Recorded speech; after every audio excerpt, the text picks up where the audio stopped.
Hello and welcome back to Roll the Bones. My name is Rob and I'm joined as ever by my wonderful and replicated players Mike 3, Dom 7 and Matt God knows which. And I asked them the immortal question, the question which is written on the ground just for everyone to see. What happened previously on Knights of the Apocalypse Omen War? We fought some vampire spawn and it was a bit touch and go. They deflected some spells, and we tried to charge them on a chain because we still had spider climb.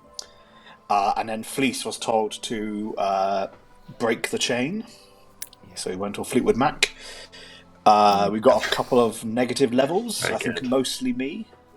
I think only you. Only me. Oops, daisies. And there was another army of Arnie fleeces going, pull out the chain, and all that malarkey. Yeah, absolutely. And then we disposed of them. Only one of them was dead. Dead, as yeah. discovered by Fleece, I think, after he took off his head.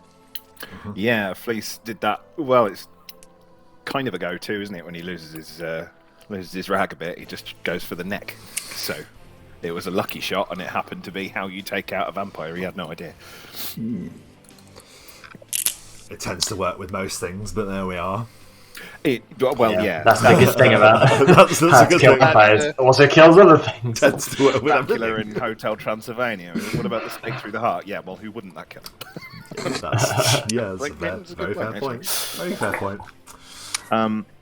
Yeah, we figured that because they were undead and they turned into like mist or whatever, that they might come back, so we had to pursue them somewhat. And pursue them that you did. Do you remember what they went through or what portion of the area they disappeared to? There was a gem or something on the wall, wasn't there? Yeah. There was a strange thing on the wall that they used to traverse, which we then tried to look at, but unfortunately the floor gave way, and we were plunged. It felt like the first time I grossness. ever met Dom. Floor just disappeared beneath me.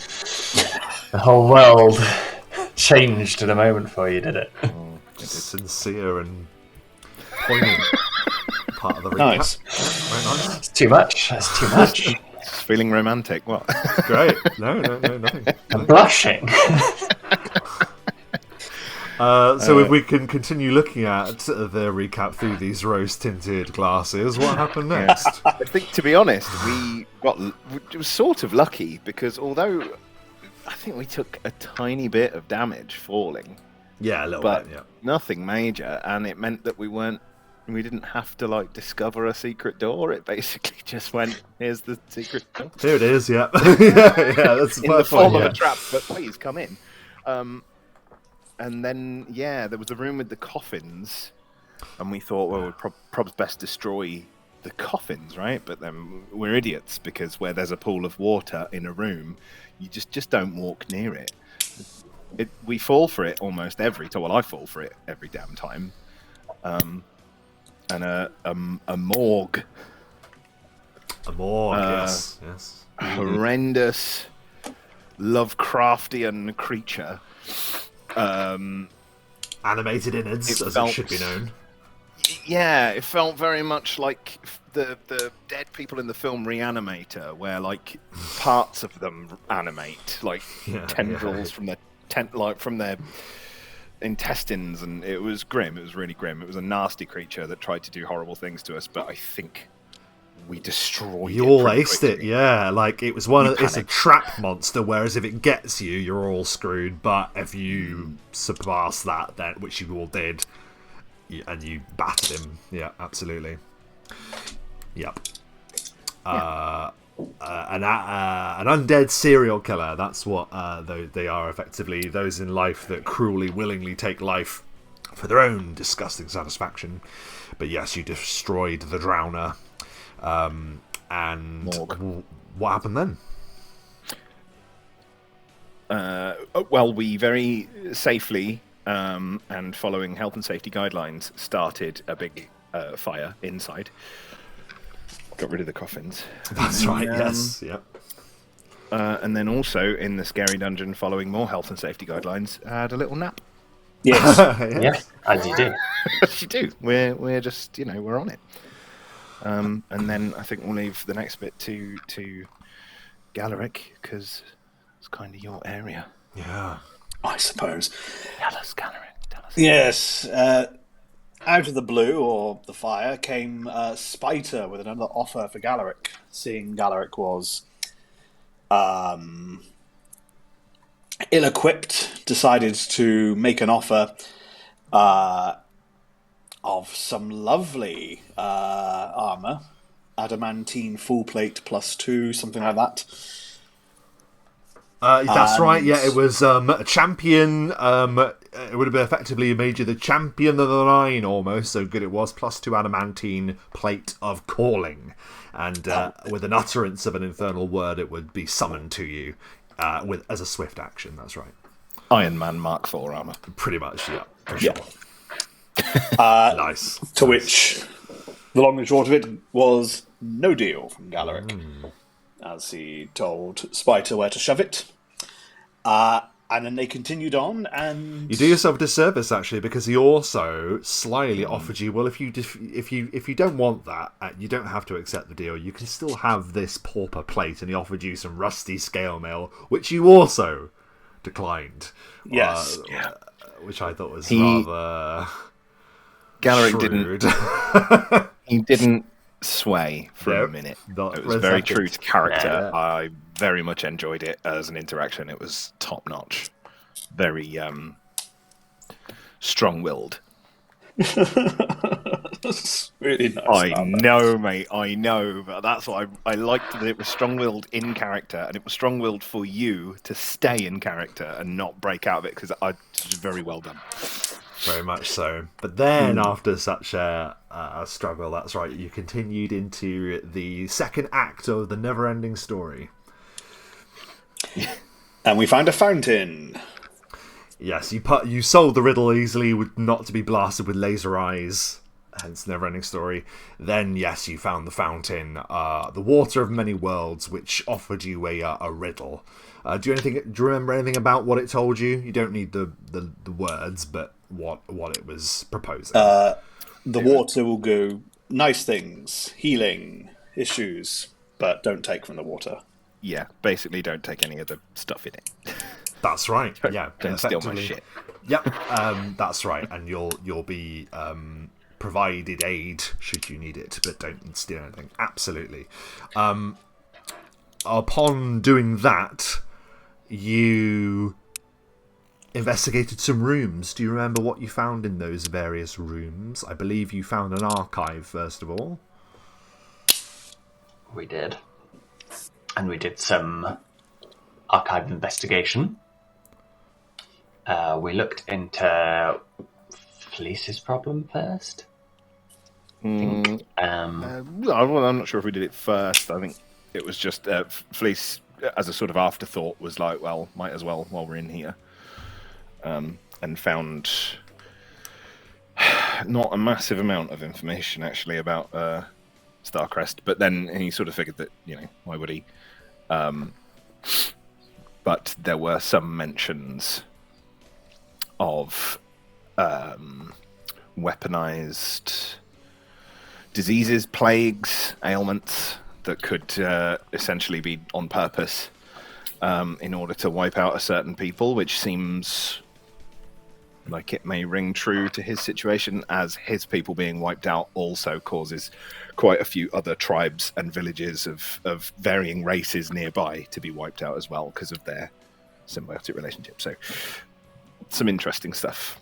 I have a name which I think was like a god of disease or something called Pyramus. Yeah, Pyramus was the example given, where not only imagine chemical warfare and war, but sort of arcane warfare, curse warfare, where you can curse your enemies into defeat that sort of thing. So yeah. Mm-hmm. Yes, indeed. We looked up Galaric. You did look up Galaric, yes. Yeah. We did. Yes. Found out some of his history. It was fun. And Galaric learned, or rather, perhaps learned, that he is in exactly the place that he needs to be, standing against the forces of the Dominion. You also, just very quickly, encountered a forge of some kind, and an armory, lots of different weapons and the like. There also appeared to be a machine inside. I can't remember if you learned the purpose behind it. I don't think we did. Maybe you didn't, then. Maybe I might be misremembering. But there is a machine in there that looked strange, like an Arcanist's device of some kind.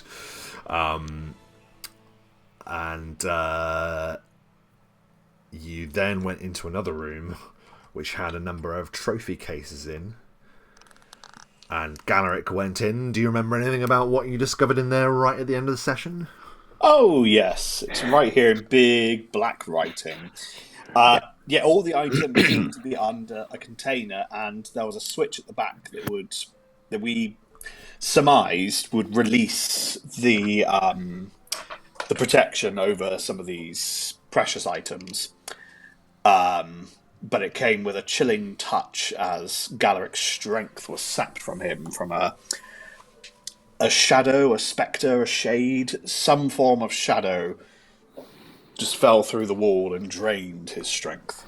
And that is where we begin the session by me saying, roll initiative. Yes, as you rightly say, a shadowy hand reaches out, Galaric, and it saps your strength in the surprise round. Initiative is rolled, and sadly, for you, Galaric, the shadow reaches for you again. Ruh-roh. Touch armor class, please, Galaric. 11. It beats it on the die. It grabs you with an incorporeal touch.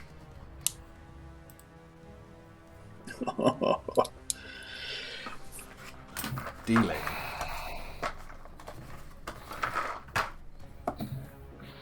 2 points of strength damage. Relatively low given its capabilities. It reaches out and it saps away at you, Galaric. You look in horror as this great shadow is cast across the room as if some great figure was standing before the rising sun, but no light causes this shadow, only death. Pop, you watch as this horrible thing rises out of the gloom. What do you do? That is a good question, because what is it? You can make a religion check or a straight intelligence check.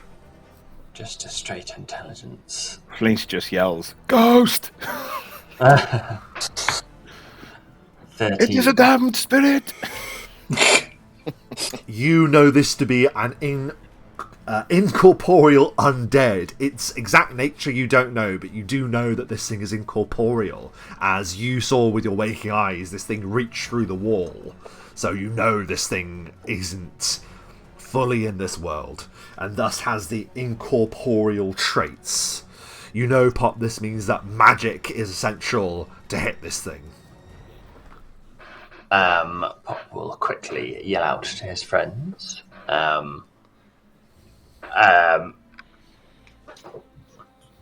Make sure your attacks are aided by magic, or you will miss.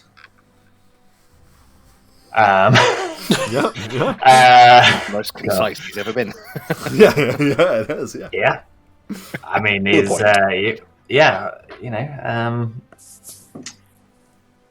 he's going to, since Fleece is right there in front of me, he's going to cast not mirror image because that's only on me. I will care. Oh, is mirror image personal only? Yeah, I think so. Based on, well, I won't say. I'll just double check. I know we've used it on other people in the past, but we do sometimes range personal. Yeah, you're right. It is. Target you. Ugh. Stupid, target yourself. Where? I will cast the spell, which I've lost because I looked to see if there was a better one anywhere. It was right there. What happened? Blur on Fleece. So attacks miss you 20% of the time. Starts singing a Britpop song. Part life. I get my axe out and I drive it into the head of that guy. Very good. So that's Blur onto Fleece. Is there anything else you want to do on your turn, Tom? No, because I don't want to get any closer. Okay. Very good. What kind of spell is Blur? Do you mind me asking? Blur is illusion. Illusion, yeah. That would make sense if it were. Yeah, it's a glamour specifically. Okay, good to know. Okay, then, with Pop casting Blur upon Fleece, we now move to the frost giant himself. Fleece, you see before you this looming shadow. What do you do? Fleece will uncork a bottle of +1 magic weapon oil, pour it over his axe. That is a standard action. Oh yes, yeah. So I think I can use a movement action to do partial defense. Yeah. Wait, hang on a second. Did we not say it was movement to do potions and things like that? So it can't. No, I just looked it up. Oh, it's actually a standard to because I knew I'd have to do it before I started, and I didn't want to slow down. No. Appreciate that. Take a potion or apply an oil. Standard action, and yes, it does apply attacks of opportunity. But so as a movement action, I think you can use a movement to do partial defense, which adds 2. But our ruling has. Sorry, just I know you said it to be brief, but we have. You also said to take potions also standard action, and that is our house rule has been to move that to a movement action. So that's fine. I can say that you can do movement to apply that as your. Okay, as your thing. that's fine. Yeah. It's only 1 degree in difference anyway. We're all good. Yeah. Fine. Super. So he does that, and then partial defense. I don't want to move because I also don't want to get any closer to it, and I want to get a full attack on the next one. So I have the magic weapon +1 applied, and that's basically good. Very good. Partial defense, Mike. You know, is +2, right? 2 round class, is that right? Yes, but actually, if you've done a movement action, a standard action is total defense, so +4. Okay, +4.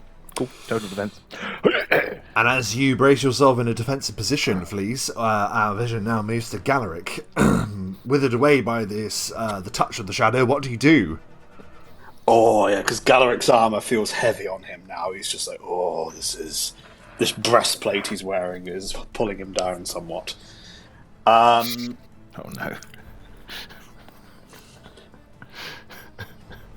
Let's see.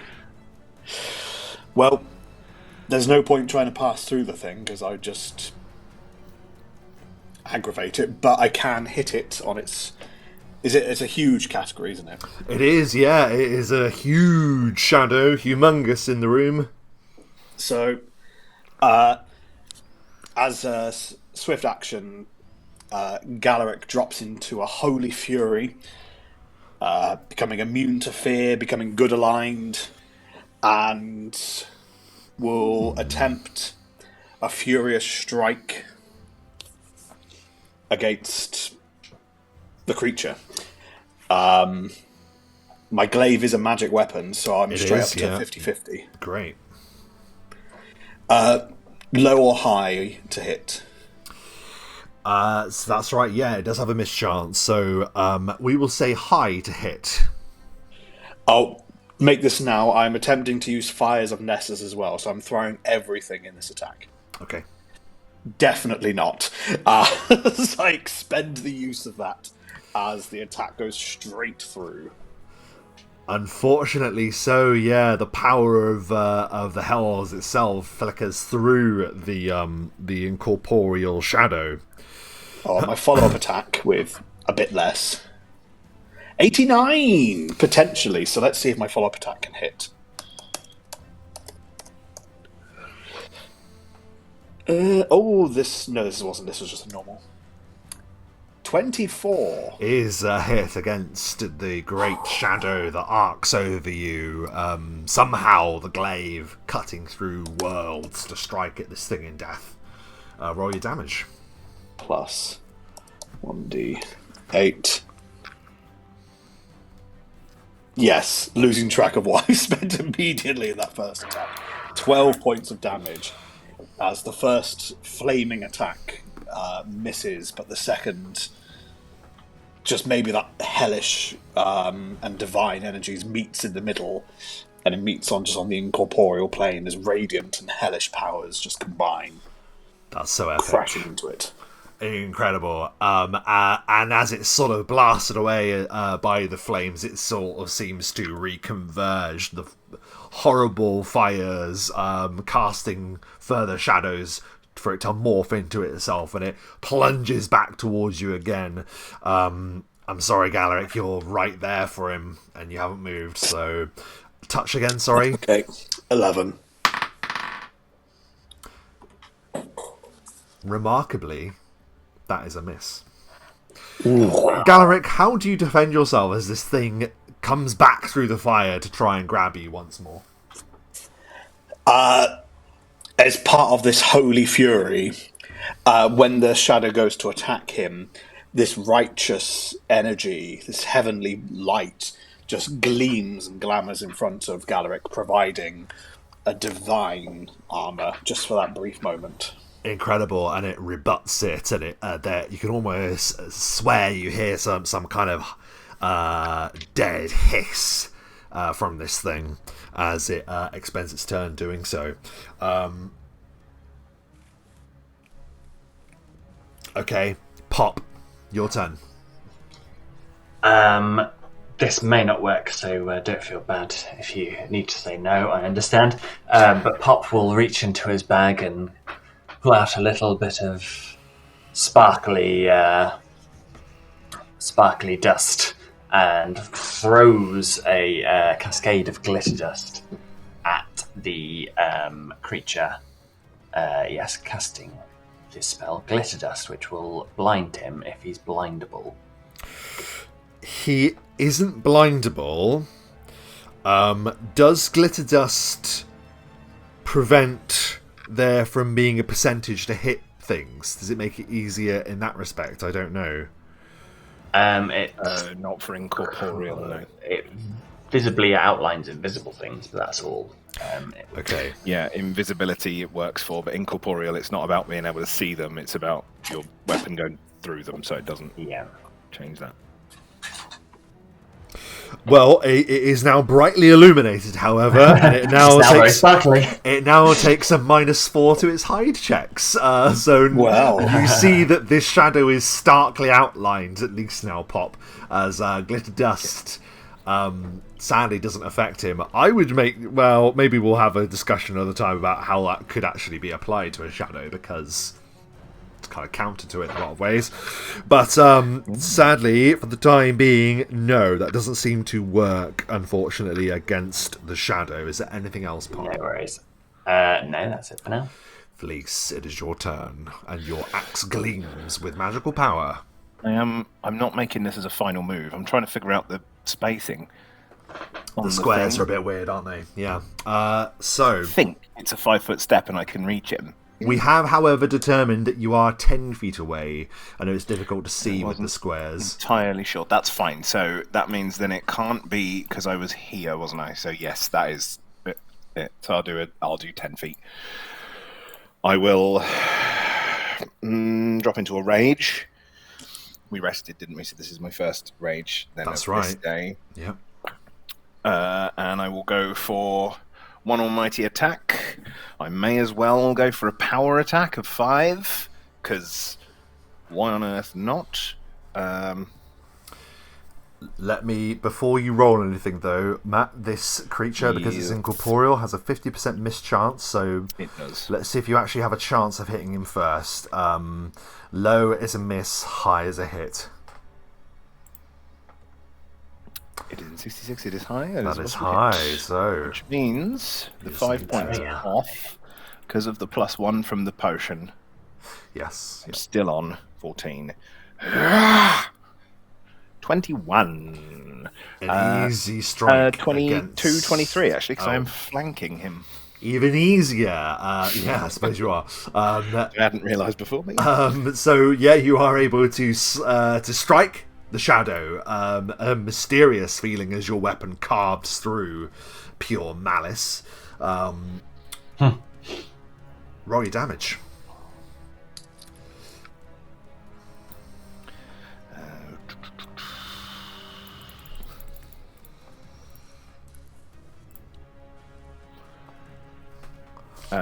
38. Ooh. Wow. Apologies, that is 39 because the potion also adds 1 to damage. 39 points of damage. It is a bizarre thing indeed to witness your axe fleece carve through shadow itself, and it reels back, almost doing a Peter Pan-esque charade of its bottom half falling off him and its top half falling off him and then pulling itself back together before preparing itself for its next strike. However, it is Galaric Doomdriven's turn first. Well, seeing this, Galaric's going, this glaive is very heavy in my hands, but here's hoping. As Galaric will attempt another furious strike on the first attack. With a mischance. Strike true, my friend. First is a miss, and then a regular attack on his second. Regular one hits. At least does it. Come on, man. Yeah, it is straight up that. 24. is a hit. Nice.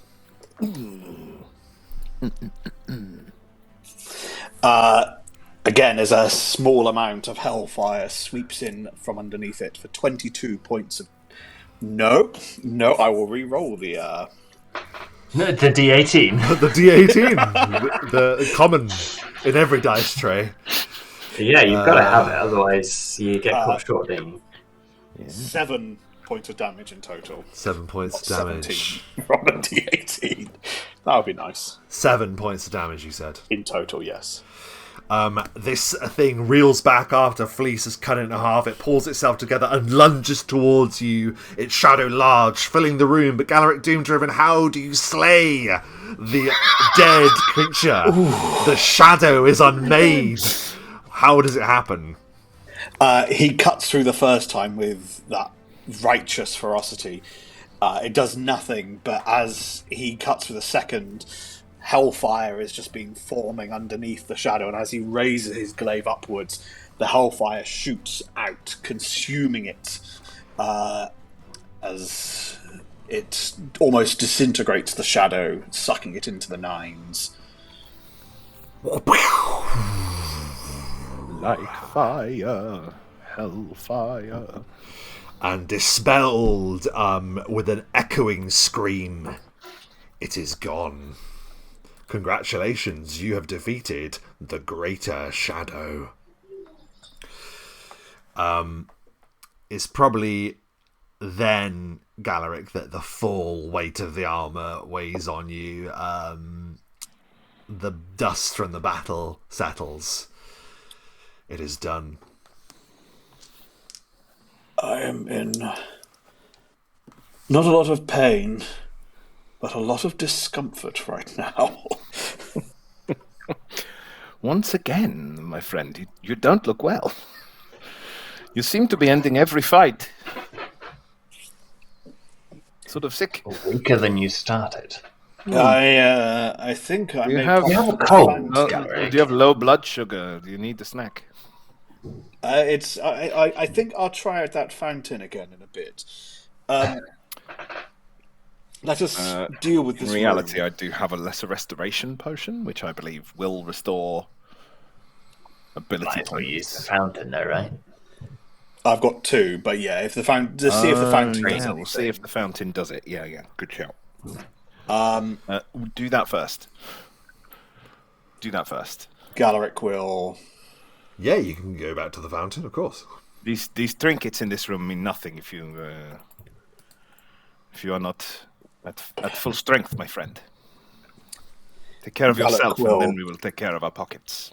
Take a swig from the fountain and see if anything happens. Yeah, you are glad that no attempt has been made to tamper with the fountain at all, for should its power be missing once you proceeded, that could have been a problematic position to be in. Thankfully, the fountain has power. Great power indeed. The power as if you were taking a potion of restoration. Not lesser, restoration itself. The water of many worlds offers you the gift of the divine, and you are, with a single sip, Galaric, restored. Haha! I feel much better already. Look at that.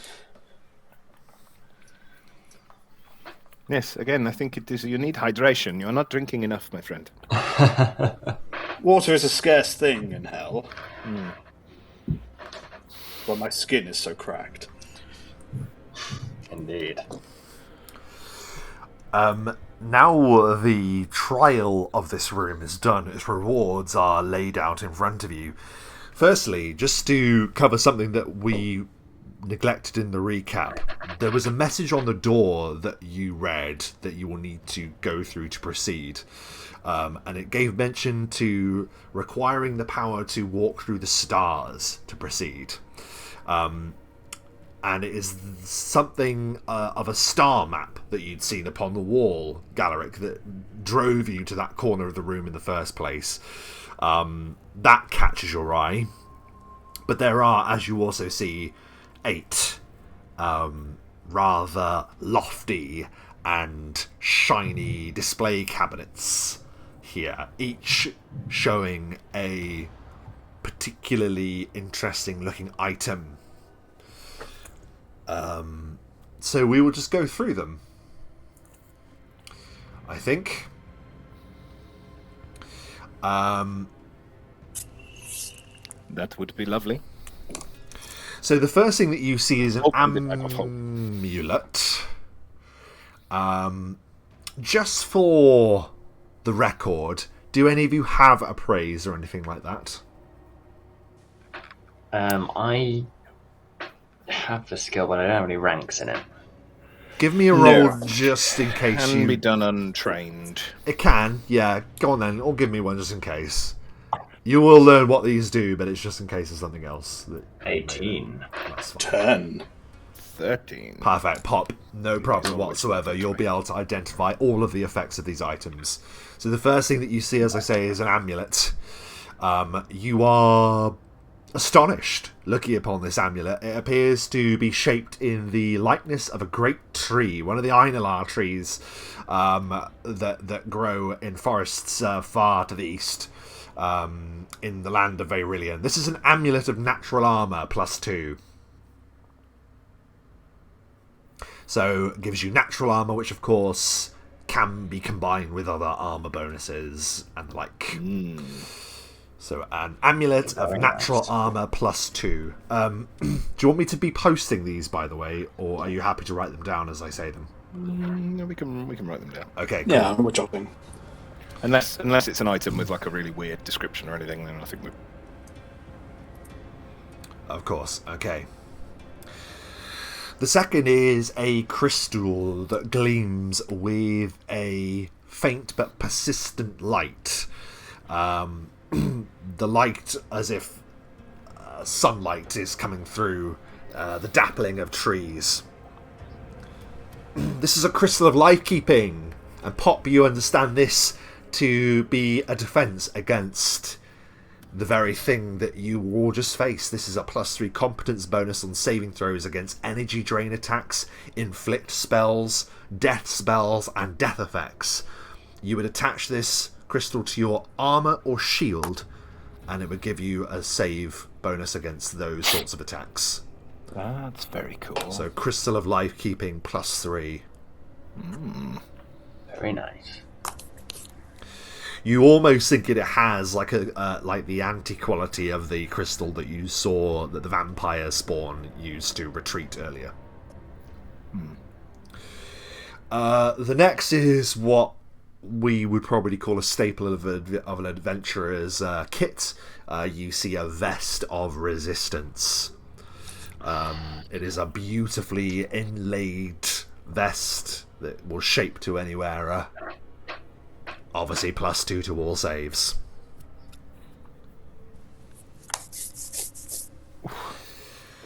There is another amulet pop that you are astonished to see. This one shaped in the symbol of a heart. This is an amulet of health. +4. Ooh.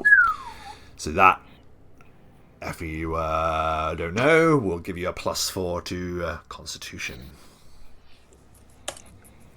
+4 to Constitution. Goodness. Gosh. Wow. Pretty mega. The next thing you see is a vial. This vial appears to be sealed. So to access what was inside, you would actually need to snap the glass design at the top to open it. This pop is an elixir of truth. Anyone who were to drink from this elixir would be compelled to speak the truth and the truth only, as if in a zone of truth. So you just put zone of truth in the description there. How many was that? That was 1, 2, 3, 4. 5. Let's see. What else do we have here? Another one looks to be another crystal. It appears to be of the similar design to the Crystal of Life Keeping. This is a crystal that shines with like a shadowy energy, as if it were a cloak of some kind. This is a lesser crystal of mind cloaking. This one attached to your armor gives you a +3 against mind affecting spells. Perfect for police.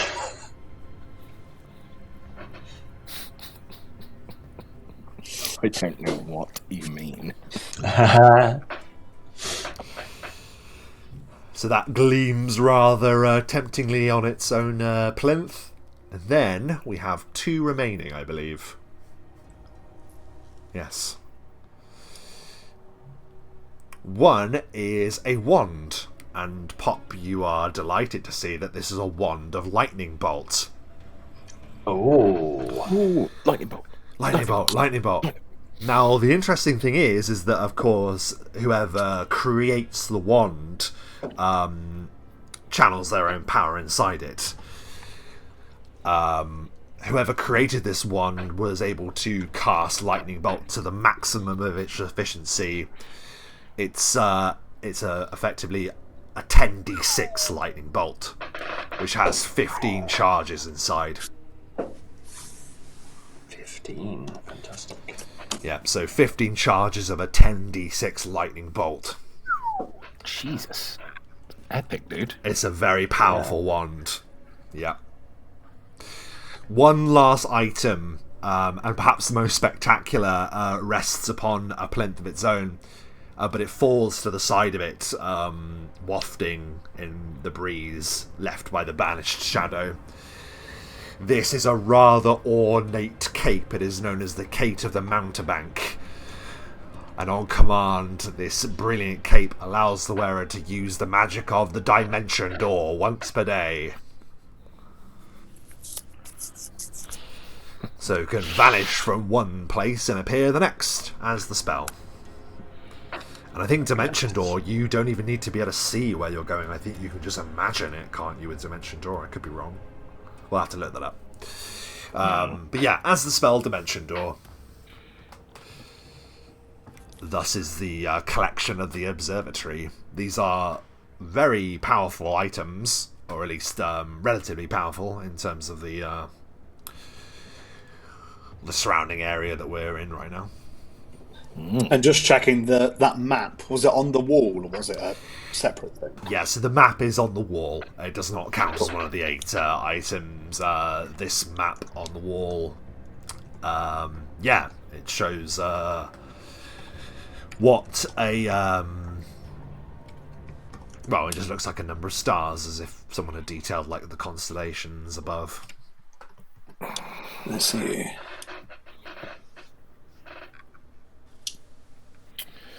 Well, that's a nice little booty. Why, thank you, and some extra treasure too. You're very welcome. Does anyone have any preferences as to what they would like from? I would like the wand. Of course. Well, the wand is a given. You're the only one that can use it. Shall I just put the elixir straight into the bag? Yeah, absolutely. Yeah, I don't think anybody's going to use it immediately.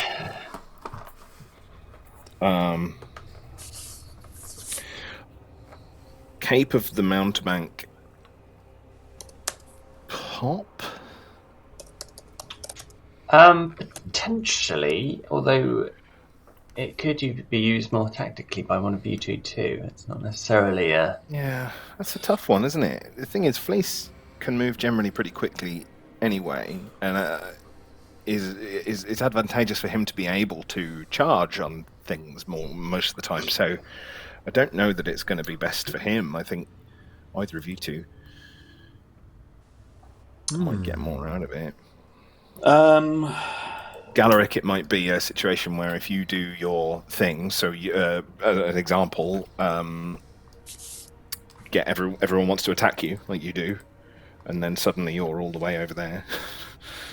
They all now have to go over there to attack you, and it gives, I don't know, tactically it might be I'd control of the battlefield. I'd say more for Pop than for myself. Yeah, fair enough. Very good. Pop if you don't want it. Add to your ability to avoid all damage. Yeah, the second it looks like I might take some damage, I'll dimension door out of there. Just get the hell out of there. Very good. So the wand and the cape goes to Pop. I must also quickly apologise to our viewers. I've not, because this point of the map is right in the corner, our overlay is kind of covering. So I do apologise if you weren't able to see much of that last fight. But anyway, that's the treasure. Mostly in a straight line anyway. So. Yeah, that's true. Ready for a lightning bolt, you know. So, who else? We just need to be more vocally riveting. That's it. Who's claiming the rest of the kit? If you're deciding now, or okay, so I might, if I might say, I would really appreciate the Amulet of Health, as my health is just so crappy, and I do tend to get clobbered a lot. I've been so close to death so many times.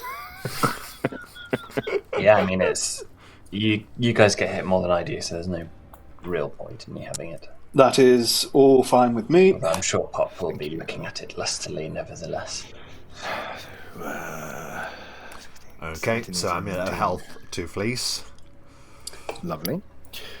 Well, the Amulet of Natural Armour then would slowly start crawling me back to what my armour class was. I was going to suggest that anyway. Yeah, I think that's probably... Okay, Amulet of Natural Armour goes to Galaric.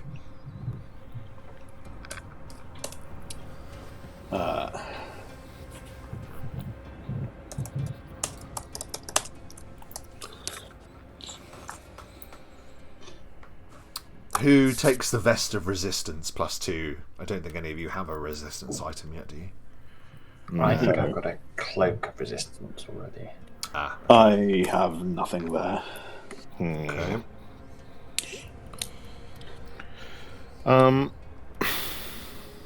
You have it, Fleece. The divines shine upon me. I am already graced by them, and so you take it yourself. Yeah, you need the saves. I mean, the saves could certainly be aided there. If is that's yours, the then. case, you seem to be getting hit with quite a lot of draining spells lately. Maybe the life-keeping crystal might be good for Yes. you. old chap. Sure, why not? And then, Pop, do you want the Crystal of Mind cloaking? Seeing as that's floating I think around. it might make more sense for Fleece to have it, considering he's the one that's been struck by mind control. There you go, Fleece. You can have that too. Wow, Fleece got quite a lot. I there. would love it, obviously, but I also like my life, and if Fleece is mind controlled into killing me, I would rather not kill you, my friend. But obviously, if choice is taken away, I mean, sure, why not? That's quite dependent. Crystal of Mind Cloaking adds how much? Sorry, to So mind cloaking, because it's a lesser, it's +3. If it was least, it'd be +1. There's more powerful ones as well. Is it a resistance? Because if it doesn't stack with the best resistance, then it's better that Galaric has it. It just says +3 to mind affecting spells. I don't think it states that it's a resistance. So I imagine it would go on top of it, to be honest. Yeah, I imagine. The best kind. Okay. I'll tell you what, I'll take it for now. I'll look into it to make doubly sure that we're not messing with that. But for now, that sounds right to me anyway. But if it doesn't stack for next time... It's a competence bonus. So, okay. I guess... Resistance is a resistance bonus. So yeah, they should stack. There we go. Okie dokie. So... all saves have a +2. That's lovely.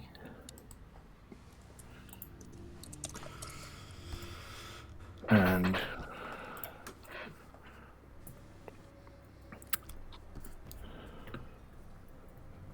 that's just +2 versus mind affecting. Mind cloaking, and it's +3. +3, sorry, yes, you did just say that. So +3 to mind affecting spells, yeah. Lovely. Okie dokie. Yes, I was trying to tell. I've got Paladin's Divine Grace, so I get to add my charisma to all my saves anyway. So if I had that, my saves would be stupid. Whilst everyone's would be rather lacking. Mine would be well. verging towards something ridiculous. Level in hit points for every point you add to your modifier. Is that right? I think. So you're 2 times your level on hit points. Yeah. I was, because I was an even number as well, so it is 2 times. That's fucking fantastic. Oh, cool. I think that's all of them accounted for.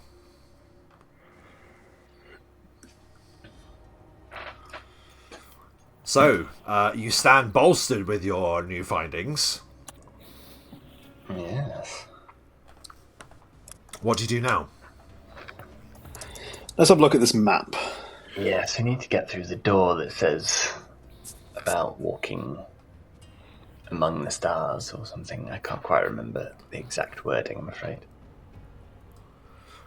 Yeah, so you take a look at the map. You can give me a spot check.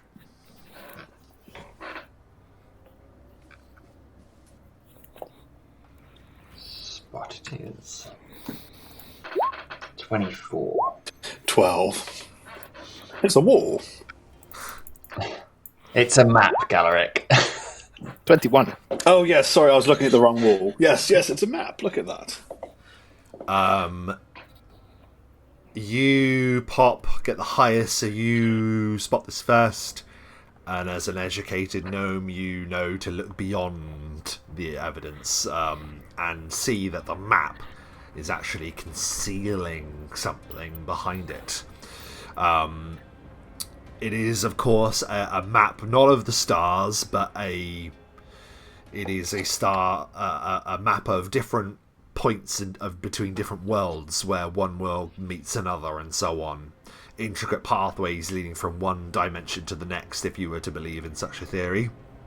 But moving the map itself shows you that the path lies ahead by releasing a lever that is concealed behind it. At least you think. Yes, Pop will take position in front of the map and preparing a short lecture on the type of travel that this might be representing. He says, this map does seem to be based on the theory, and it is a theory, that all of the worlds are combined in essence, made paths through by these different forms of traveling between dimensions. But as you may know, one must always look past what is in front of one. And he, with that dramatic statement, he flings open the map to reveal the lever behind. The map itself does look like it would fetch a pretty price, but it also looks quite useful if someone were to know what they were doing with it. So you can just call that the star map, for want of a better term, if you want to keep that with you. A star map. Can I inspect the lever in case it's the wrong lever? Yeah, wrong lever. Give me a Pull that lever. Why do we even have that lever? Please Time. do a Just will search never check. get old. No, it won't. Because it's the greatest movie ever made. This is possibly the greatest line in the greatest movie. They spend 90% of that film falling. Search check for me then, Pop, please. Unsearch check with an exceeding amount of pleasure. 33. Yeah, you are certain that this is a mechanism that will activate a door nearby, and the only door unaccounted for is that one that lies ahead. Ka-chunk! Pop will pull the lever.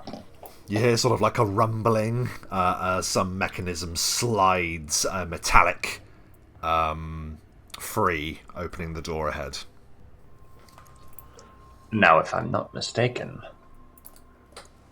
our way is clear. Yes. And Pop will stride out of the room dramatically. Wait, little one, wait, just in case. You don't know what's behind that door. I wasn't going to go through the door yet. Not lost all of my senses, Gellerick. You go first. Of course. There might be some sort of strength sapping thing in there. I don't want to. It might be dangerous. First in line. You go first. Well, this crystal should support me, but I didn't feel like my body had no chance against that strength. It just sapped me nonetheless. So we shall see what happens. So the door has been unlocked, and then Gallerick, with a push, you open it to reveal a corridor lined with pillars that gleams with an ethereal blue light. And across all of the walls is carved a number of different sigils and icons denoting what could only be described as the multiverse, and that the stars is just a colloquial term for the gleaming points of light that each one of them exudes. You can give me a knowledge planes roll if you have it. What if, hypothetically, I didn't? 7. You can give me a straight intelligence check then, but it's a higher DC. 17. You think that this pattern converges where all dimensions appear to be leading towards one, but it's such a myriad of different crossing pathways, it's difficult to determine which realm or which world that would be. There are some cultures that believe that all the realms twist together and come together into something of a world tree, Gallerick. Is this to do with these For weather this, I watches? already know this. No. This is independent of that. This is a different culture. This is the beliefs of my people. Yes. Well, let Tell us us see if more there's then, any please. roots. I do love to learn. Indeed you do, but I do not feel there is anything that I can teach you, my friend. There's a door. That is a shame. I would not presume to. You are very learned. Shall I open the door? Be more of a discussion. Very interesting discussion, I am sure. But yes. Right, watch this. Go for it, Galeric. What's something in... Whoa, that's a big room. Was that your ultimate technique? No, don't worry about that. Guys, Galeric will, as he takes a step closer to move through the door after having opened it, but not going through the door, will stop and then just raise his hand behind him like, okay. Now, I didn't do any of that silently, but at this point I'm not saying anything. Galeric, you step through the door and you see what's in front of you, raising a hand to prevent the others behind you. But even from behind you, Galeric, there is an obvious sight. Each of you see that there is a figure not standing before you, but hovering before you. There is a figure in flowing robes, and where he hangs, his cloak billows open, and you see a startling sight. There is a void where a body should be. Gleaming stars make his eyes, and nebulas and spiraling worlds of light shimmer in his absence. The figure, you know, Galeric, perceives you.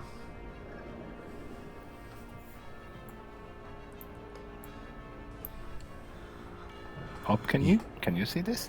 I can see it. I cannot. It knows we're here.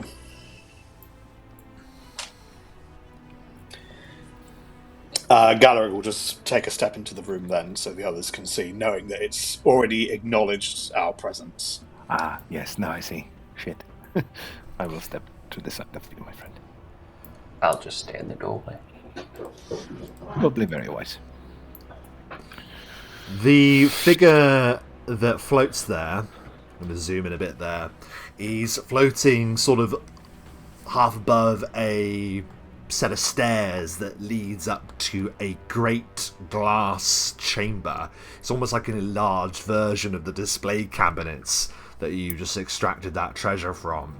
And in the heart of that glass, there appears to be a gleaming spectral shape, almost. A lens that hangs with a power of its own. Ooh.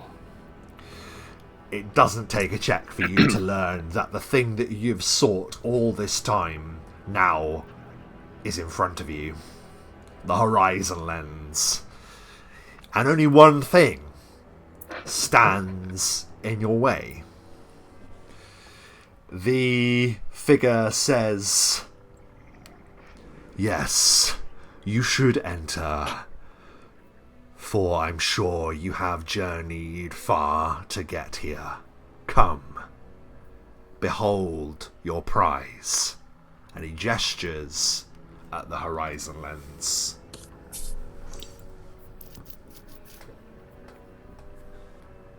I'll take a couple of steps forward. I will just stick with Galeric.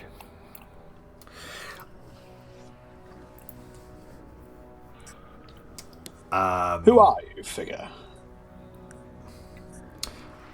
I am known as the Omen Lord.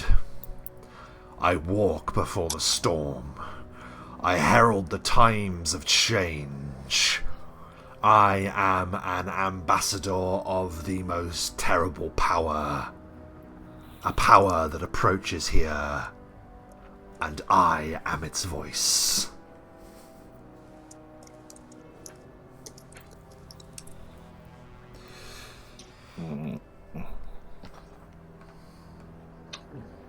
Do I know anything of the Omen Lord? Have I come across it in my studies? That is a great... I feel like possibly not. Great question.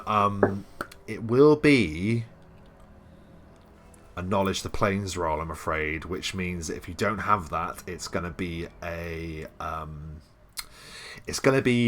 intelligence check, but a harder DC. Natty 20 on knowledge the planes there. Oh, a natural one to even it out from Pop. Well, 10. Galaric, wow. There, I will say, isn't much chance of you having ever heard of this entity before. That being said, it is not impossible. And you have heard, or perhaps you've even dreamt, of a great and terrible fate that looms before the world, that is prophesized from the Valley of the Prophets all the way to the Immortal City. There are words that state that one day this world will come to an end, and when it does, there will be a harbinger, a figure that presents the signs. You believe the Omen Lord to be that figure. However, Galaric, there is something rather unnerving about this character. Something that you aren't quite sure you could put your finger on. Or can you? Make a will save, Galaric. Is this a drain, inflict, death, or death effect? No, it is not. Death! We're asking that quite a bit But now. perhaps you might wish it was. Who knows? Oh, 14. Even though you have failed, there is something starkly familiar about this entity. Something that you feel like you've witnessed before. Perhaps that's how you know what this figure is, in some way.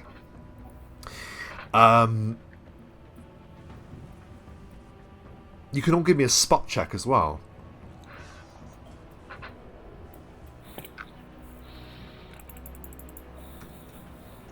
$19. 14. Galaric's leading. He's killing this. Galaric is the only one to succeed as well. Galaric, you somehow are able to see beyond the nebulas, beyond the void that makes the shape of this entity. And for a split second, you look and see the figure that is behind this power, behind this mirage, behind this projection. You see a figure tall, with an almost angelic face, but flowing, spiky black hair shot through with white and silver lightning. All but for a moment before that image disappears once again in nebulous light. There is something very familiar about this figure. It is funny, Harbinger. You appear before me now as a stranger, and yet, more so than my party, I fear I've known you for a very long time. Maybe in vision, maybe in past life. But I think I know you. Or at least I recognize you. I don't know. What is it you bring, Harbinger? What fell is this Omen Lords you are so ruling over? You might think you know me, Galaric. I hope you do. But you speak of the omens. Yes, I am here to oversee them. 4 omens. For the 4 gates that stand upon the points of the star, ways unto worlds that lie near and far. Galaric, your eyes drift to the star map that you might have just put away, for example. There are 4 omens that I bring word of, that I have delivered word of. Close draws shadow to deliver its boons, a power lying hidden by 2 sickle moons. War will arrive with a blade thrust in blue blood. Tides of the battle will turn in the flood. From nothing magic spreads like a plague of light, betraying spells cast in an arcane blight. And for fate the bells toll where spire meets sky, as blessing becomes curse and gods above die. As these 4 omens are shown, the end times draw near, and as I come to understand it, the first of those omens is already engineered.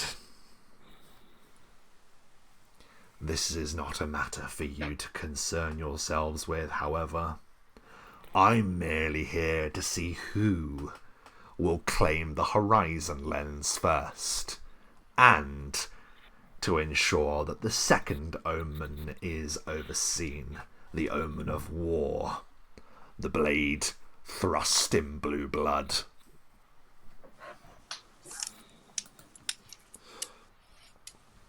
Come, take your prize.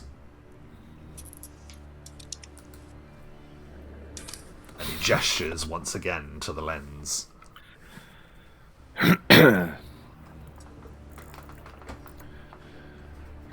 Pop will move forward.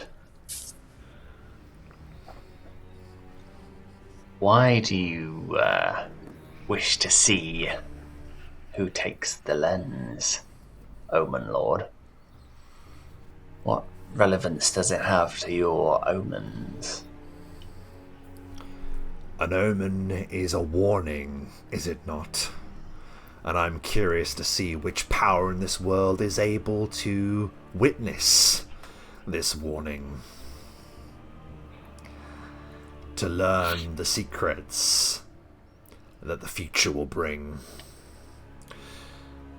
I was curious to see whether it would be the Dominion that laid their clasping hands upon it first, or whether it would be the self-styled Reclamation.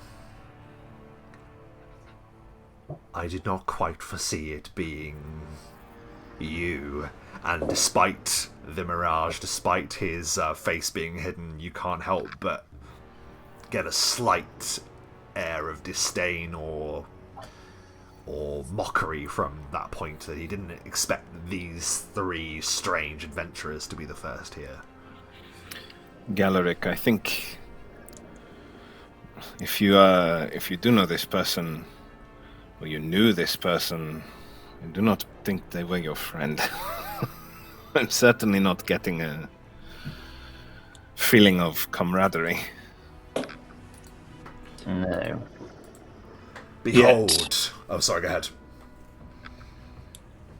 I feel no ill will, but merely transit. It's a proxy. I think we are safe to collect this lens. You ask of the You're omens. saying... Sorry, go on. He says, you ask of the omens, then behold. And then burning into the ground, you see 4 terrifying symbols that have become familiar in at least another tale. An eclipse flanked by 2 crescent sickle moons. A blade pointed downward thrust into the waves. An arcane star and the scales of fate.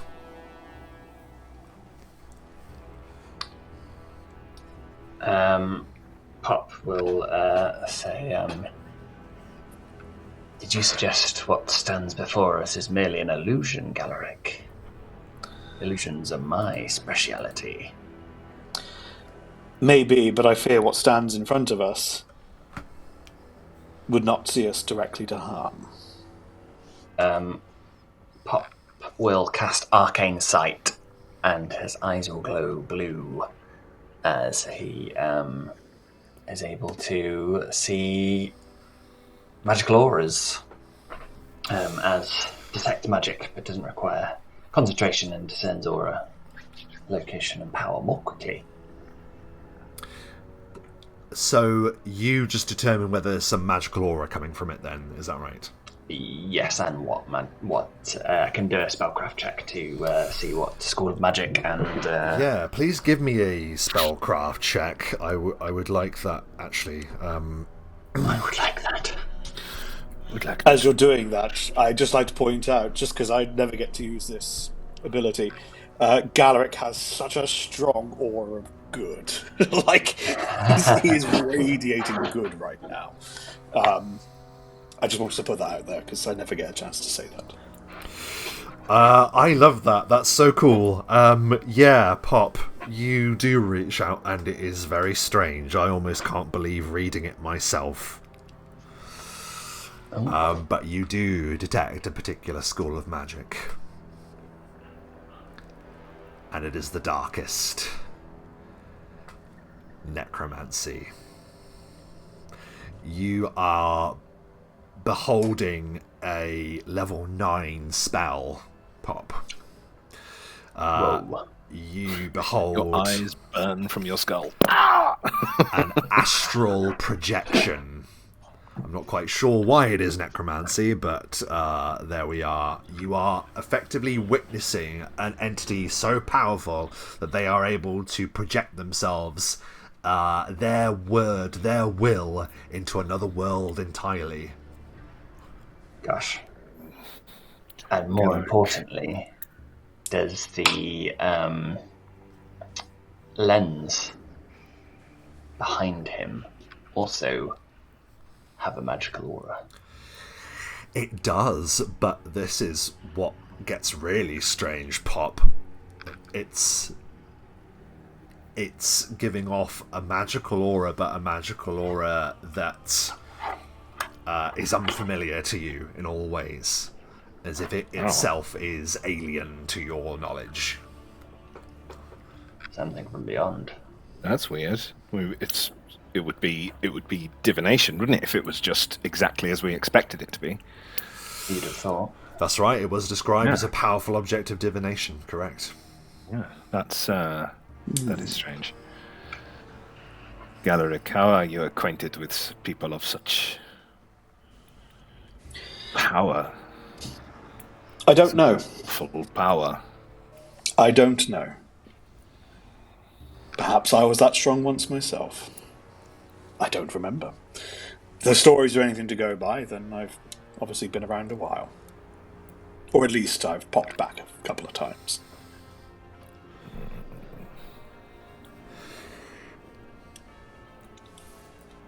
It is an interesting turn of events that it is you that stand here, Galaric, and your friends, of course.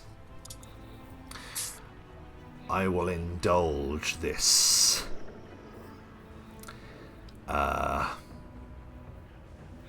this unlikely scenario. You seek the Horizon Lands, well, come, claim it.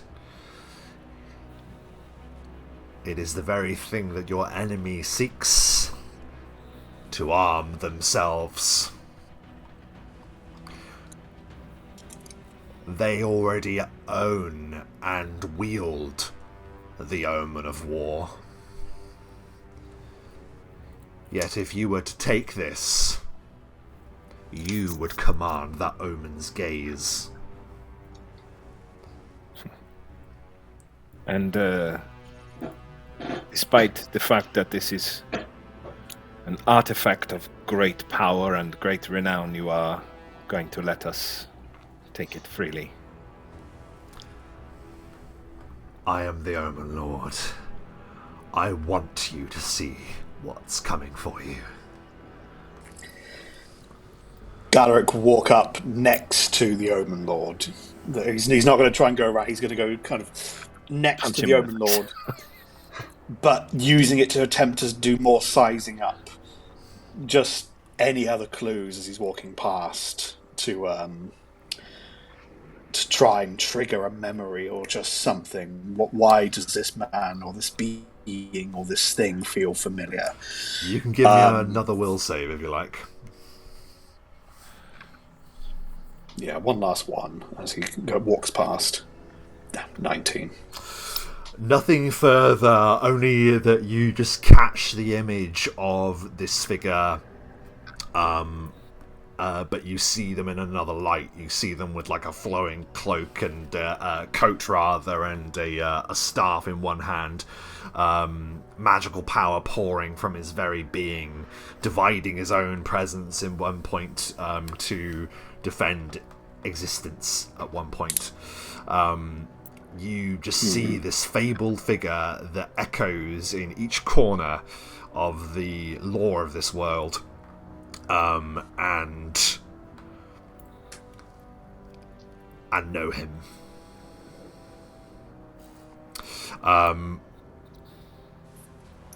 But as you say, at least he hopes that you do. He will say, with this lens, the Vanquisher, it will be the omen of war. For it will be able to deliver retribution from on high and from the sea.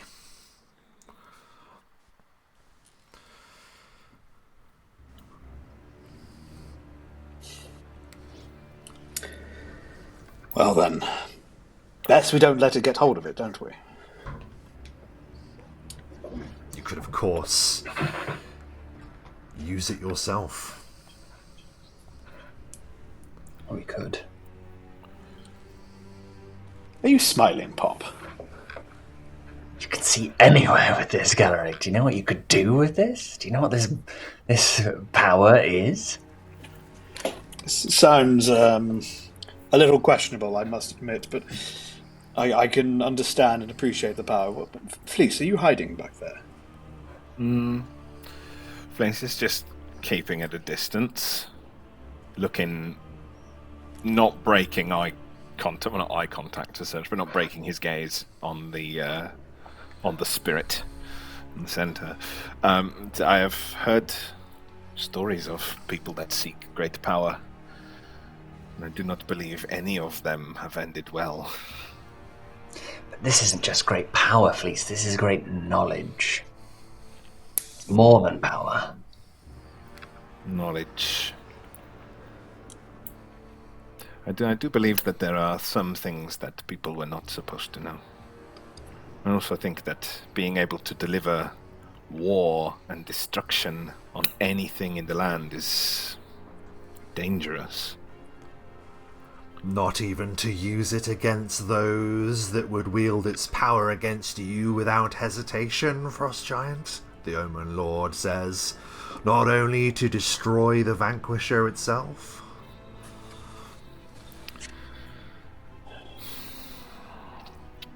Not something for me to tempt you with. That is something for you all to decide. How big is the actual lens itself? So yeah, that symbol on the map is obviously being embellished so you can see it. The lens itself is about yay big. It's almost like the size of a I don't know, like a plate. Like a big plate. Yeah, like a big plate. But it seems to shimmer like strangely. Alan's big plate. Like Alan's big plate, yes, exactly that.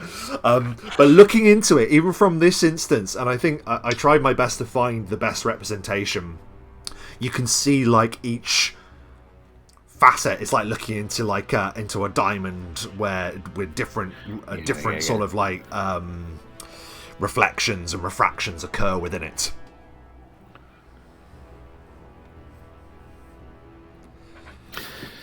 We were sent think here you'll to see. retrieve this for a purpose. I do not believe that we should sway from that for now. You probably see Pop his hands are like almost touching. He's like desperate to reach and grab this thing, but he's holding back for moments. Galeric turns to Pop and gives you a nod, like, go on. And that's probably the second your head even moves in the suggestion of a nod. Pop is like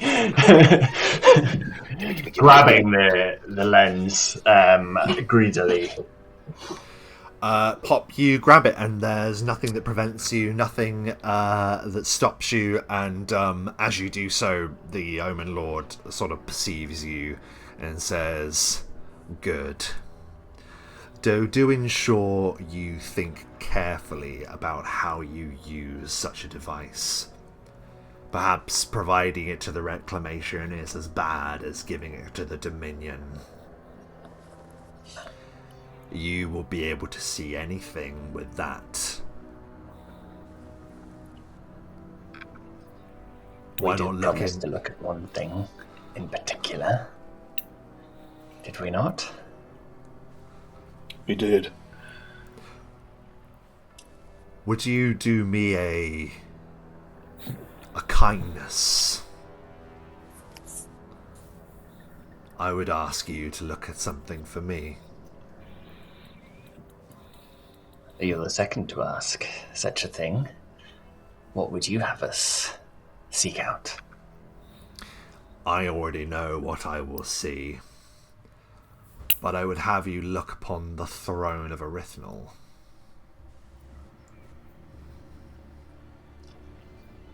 The throne of Erythnol. You want us to look upon a god? You can't help but feel that the Omen Lord is smiling behind the projection of stars. Well, this is a thing that you must take very seriously. You wield a power that can allow you to interact with beings beyond any of us. I urge you not to look upon the gods. You will be quite Doesn't necessarily mean the throne was sat upon by a god. It might be like a... Do not You look might at have anything a even item. god adjacent. This is a mistake. This is a mistake. I cannot tell you what to do either way, my friend. I believe you will make the right decision for yourself, but I have to say. I trust this proxy, this Omen Lord. He wields great power. You trust the faceless, spooky being talking about bringing forth war and chaos and... To be fair, he never said that he was bringing it forth, just that he was warning of it. He was ensuring it comes forth, all right? Yeah, maybe. I do not know the creature like you do, Galeric, but I do not trust it at all. Well, I'm not going to not look at the... Can't just leave something like that hanging, can we? Oh. Come on!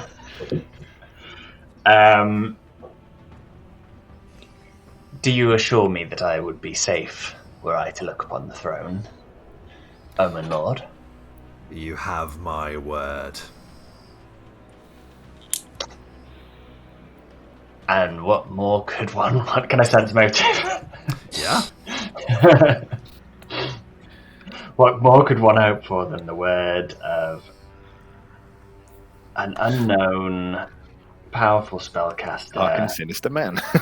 sending his life into the world 19?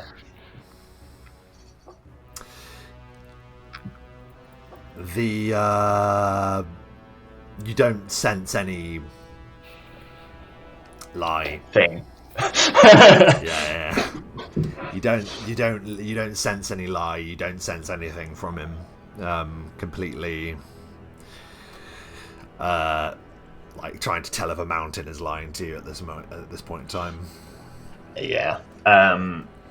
Pop will look to Fleece and Galaric and say, "If I start to act strangely, feel free to knock me out." And then he will look upon the throne of Erythnol if he knows how. You simply will it, and so you see.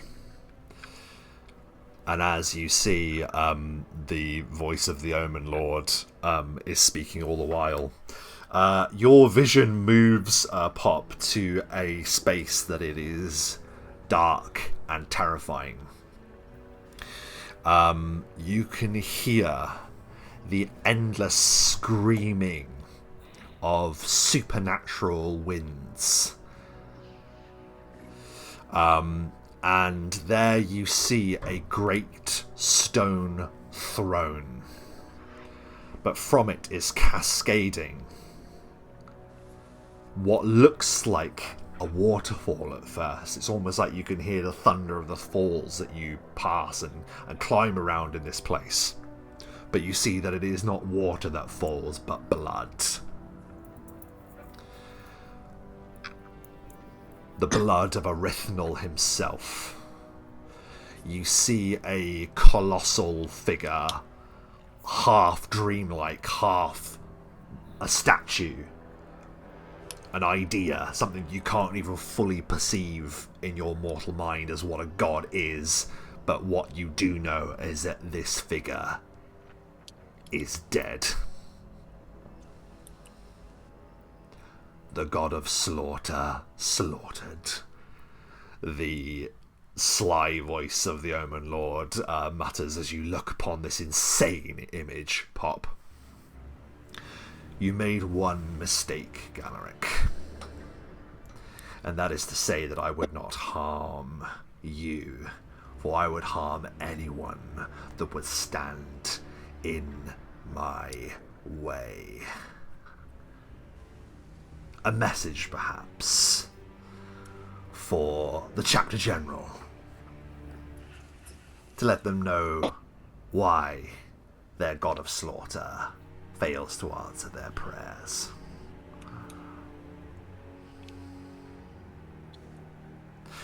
You have done well in acquiring the Horizon Lens, but I am not its guardian. But these are. There is a rumbling as from either side of this chamber there is a blast of light. Pop, can you give me a spellcraft check, please? Yes. I don't have a lot in it, but here we go. 19 again. You know this to be some form of teleportation spell. And teleported into the room are two large constructs that gleam purely of metal. Let us see what you are truly capable of, the Omen Lord says. And that is where we're going to take a very short break, and we will be back after these short messages.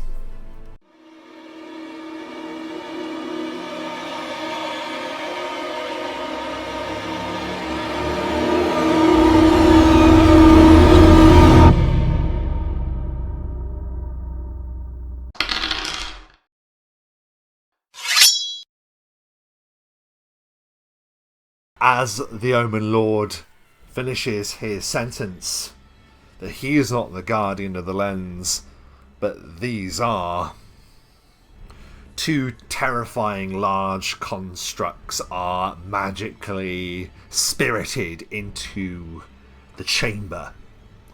They tower over you, their mechanical automaton gears whirring into life. Blazing lights appear behind metallic visors as they begin to advance towards you. The Omen Lord vanishes in a whirl of nebulous light, but appears at the top of that dais there, that staircase, as if readying himself for a show. Pop, it is your turn. What do you do? Pop, seeing these big beasts that probably won't be affected too much by illusion magic, will cast haste upon the party. Very good, yes. And yeah, it looks like you're in reach of all of them. That's absolutely fine. So the whirling power of haste is placed upon your friends. And then, using his newfound haste, he'll go and join the Omen Lord on the dice. There's almost like a satisfied look that the Omen Lord gives you as you come to join him, and almost like a nod of approval, strangely. But yeah, Best to stay out of these things, I find. Says Pop. As the two great guardians lurch forward as well, Pop, you can give me a knowledge arcana roll as well, if you to see if you can determine what these are. Yeah, that'd be great. I do also have arcane sight still up, so. So with that check, Pop, you understand these to be constructs, of course, but these are constructs shaped by powerful magic users. This is a shield guardian, or at least these are shield guardians, devised by the minds of wizards, created to protect wizards of high power. But these are here, it seems, to defend the Horizon Lens. And because of that, you know that these are large constructs, but they have all sorts of other nasty surprises. So the legends say. But Pop, you have now cast and you have moved. Fleece, our vision moves to you, and you see these great clunking metal guardians lurching forward. They look immensely powerful. What do you do? Don't they? Don't they, though? Okay, so what does Fleece do? Fleece will... Oh man, I think they can move probably pretty quickly. But I think what I will do is move back to here against the wall, and he will take a potion. Oh, poor Garrick. Left to his own. Yeah. I had the potion, and everything went horribly wrong, and now it is a Shield of Faith +3 potion. Yes. So he quaffs, he moves to there, he quaffs a Shield of Faith. A Shield of Faith. It's a very special spell. It makes me completely invulnerable to all attacks. Potion. Quite Welsh. And that is what he does. Very good. And as you are surrounded by this gleaming angelic light that will defend you, I'm very sorry to say. Yep. Oh no! This one is going to go. Oh,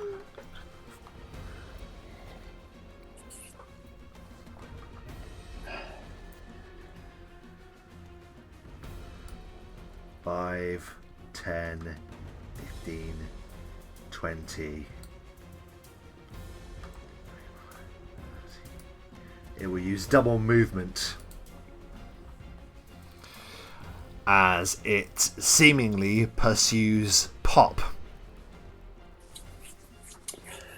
The second one, however, will take a free 5-foot step. Beep. And will make an attack upon you, Galaric. Armor class. 22. No, 20. 20 Yes, I'm flat-footed. is a hit. Second attack is a miss.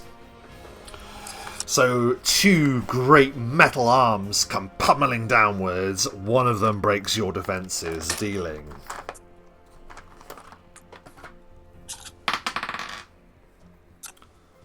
13 points of bludgeoning damage to you, Galaric. Hydraulically slamming down upon you. Dust rises from every portion of this room, such as the impact. The other one, like I say, double moved. That did a full round of attacks. We're back to the top of the round. Hey. We're back to the top of the round. No. Galaric, it's your turn, Galaric. What do you do? Sorry. With a headache, Galaric will go for a hasted full round of attacks against this one here. Very good. I'm going to go on an assumption here that my fighting challenge is going to be irrelevant. I can't call out a machine. That's correct. You'll be assuming correctly. So I will just go for dropping into a Holy Fury, a Furious Strike, and then carry on as normal. So, my first attack, furious as it is, possibly a fumble, 24. No. Is a fumble. Galaric. I'm very sorry. Do that. I'm so sorry. No. Let's resolve the fumble now, because there may be a chance I can continue the attacks. That's a very good point, but I need you to just bear with me 1 second, just whilst I bring... Holy... Is it my ankle again? Yeah, you rolled 94 on the fumble chart. I'm desperately scrolling to find it in my... Here we are. 94. Fumble effects. No, not my ankle. Oh no! Please roll a dexterity check, please. DC 20. No. I should have been 3. There is a sound of an echoing, resounding snap as Galaric's other ankle. Oh, no, give him credit. It's the same ankle. Same ankle? Alright, okay. The same ankle just... shitty fountain didn't hail you properly. rolls, yeah. And, because you failed... Unfortunately, you now are plunged to the ground. You must make the same dexterity check each round or fall prone. Half speed for... Oh, I'm so sorry. So it's half speed for 10 minutes, and then a DC 20 dexterity check each round or fall prone. So you twist your ankle and you fall to the ground, unfortunately. At least I'm moving at normal speed with haste. That's true, yeah. But you are now on the ground and you missed. And I think because it's a fumble, I'm going to say that's your turn. I'm on the ground, yeah. I'm sorry, Galaric. Yeah, dreadful. And the looming construct stands large over you. But that... Well, no, actually, that's what's going to happen right now, because it is now their turn. Wait. Up. I'm so sorry. I end the round. You end the round, don't you? Yeah. I'm so sorry. There we are. We're back to the top of the round. Pop, it is your turn. You watch as Galaric plunges to the ground, clattering. My bad ankle. Oh, God. Pop will take a 5-foot step to try and move away from this creature. It looms over you. And then... the problem with all of my attacks, like spells rather, is that I don't know if they work half the time. So I'm going to try anyway, and Pop will cast Greater Mirror Image. So he gets several decoys, exactly the same as Pop, holding the lens in their hands, all appear, and there are 1 plus 3 levels, and I've got 8, so that's 2? 2. And every turn, another one appears. So you have 2 to start with, is that right? A D4 plus 2, so I've got 6. Oh. Well, rather than putting them as their own counters, we'll just say they're all around you. How about that? Yeah. I mean, that is better. That's what we used to do. That's what we always used to do, yeah. I thought it'd be quite... So much easier. Yeah, much easier. So is it you currently have a 1 in 7 chance of being hit? Yeah. But you keep getting more. It's such a good spell. What spell did you cast on me before, and how long did it last, by the way? Just out of curiosity. Was it Blur? Haste? No, in the last before corner. Blur, yeah. This is how long it... Was it Blur? I can look it up, don't worry. Carry on. Blur. I was just wondering. There's 1 minute per level. What kind of spell is that, Pop? I'm not trying to undermine it, but I just need to check. I know it's illusion. It's an illusion. But and is it mind affecting? Figment. It doesn't say. No, it's not mind affecting. It's an image. So in that case, then it has to adhere to that. Then it does not know which target it is. It can't tell it, but it can still attack you. But it might fall prey to one of your illusions. We will find out. That is a great relief. Yeah, no. So mind affecting charms, compulsions, phantasm, patterns, and morale effects. But it doesn't say anything about being immune to figments. So, and that makes sense because it just looks like you, so it would automatically try and hit you. Cool. But also, it's not cast on the actual thing. It's cast. Exactly. Yeah, that's why it was one I had to just double check. But that's fine. So it looks upon you, or at least multiple versions of you, Pop, with what you only imagine to be it calculating. If confusion is probably the wrong word, but there we are. Anything else on your turn, Pop? No, that will be all. Otherwise, it would have been able to hit me on my retreat. Very good. So that's Pop's turn. Blease, it is your turn. Would Flace's spell from the last time still be on me or no? I don't remember. I'll say yes, you have Blur upon you, and I'm also going to say... Well, don't forget as well, you've also had Haste cast on you as well. Oh, I know. So I have Blur, I have Haste, and I have Shield of Faith. So I have plenty of extras. And what I do have is a very particular set of skills. Skills make me a nightmare. I'm not going to do the whole speech, but essentially he does a running charge.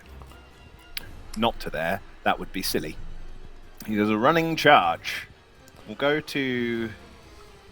A running charge to the side of it? No, because I'd be moving through its threat range, wouldn't I?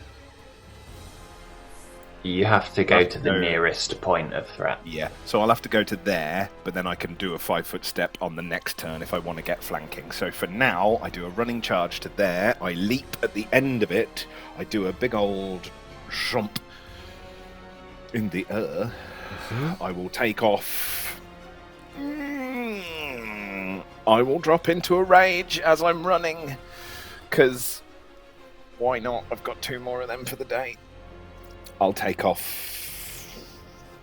5. Okay. Which is... And then we add... how much do we add for a charge again? It's 2, isn't it? That's right. Yep. Okay. And... Skadoosh. 24. Does not affect it. No, I didn't think that it would.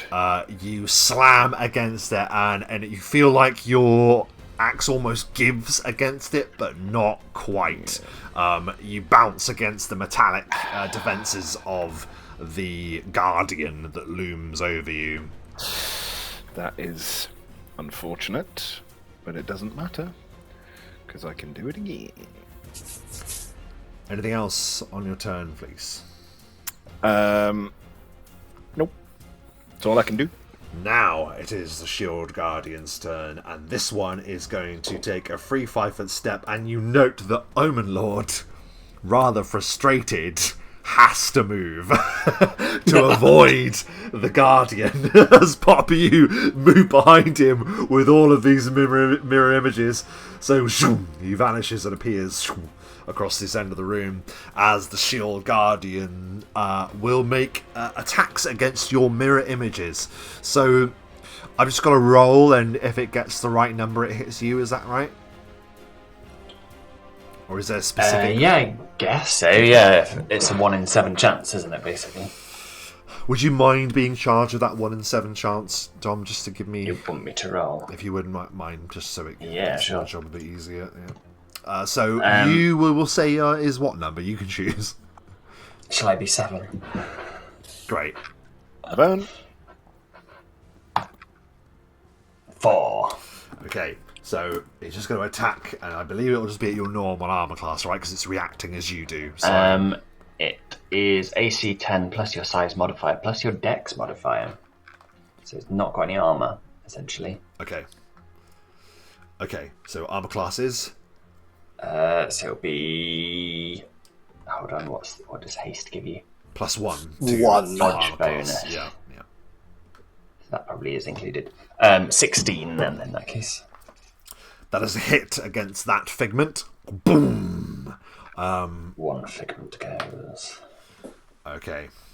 It will then... it did a free 5-foot step, so that is going to be another attack. Roll... D6 now. D6, you're 6. Yep. 2. Possibly a fumble. Oh. Not a fumble, just a miss. So, one of your figments is blasted away by this metallic fist that, boom, wisps it out of existence. But it looks almost calculating once more, and its head swivels round to perceive you, Pop, coldly estimating what it'll do next. The Shield Guardian there has been attacked by both of you, both ineffective. It is a machine that calculates it is more likely to hit the one on the ground than it is to hit the Frost Giant. It is just going to go for what it perceives it can hit the most, I'm afraid, Galaric, so it's going to go for you. It's going to get a +4 attacking you because you're prone. That's how we agreed we'd deal with this now, is that right? Yeah, I take a -4, so... Yeah. Okay. What is your armor class? 22, then, if you're doing the +4. Yeah. So the first one is a hit. Second one is a hit. So, just beats down upon you as you're desperately trying to defend yourself. 2 of these strikes come raining down. First one does 6 points of bludgeoning damage. Not too bad. Oh.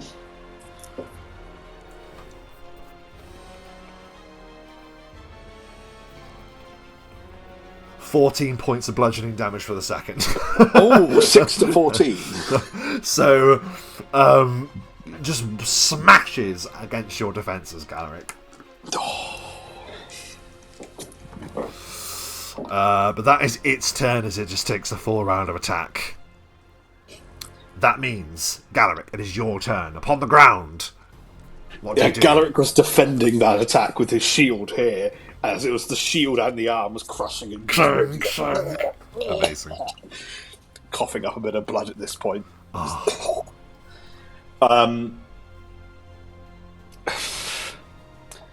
I've had to look. So crawling, a move action to crawl is 5 feet, which means a full round of crawling is 10 feet. It's awful. Hasted, however, I don't know if we would double that to 20, but Yeah.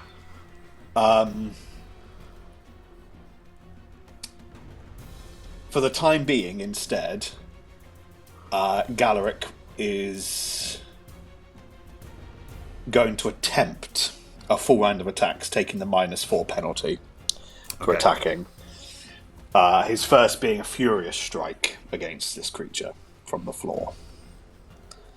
So that's -4 +2 For the first 27.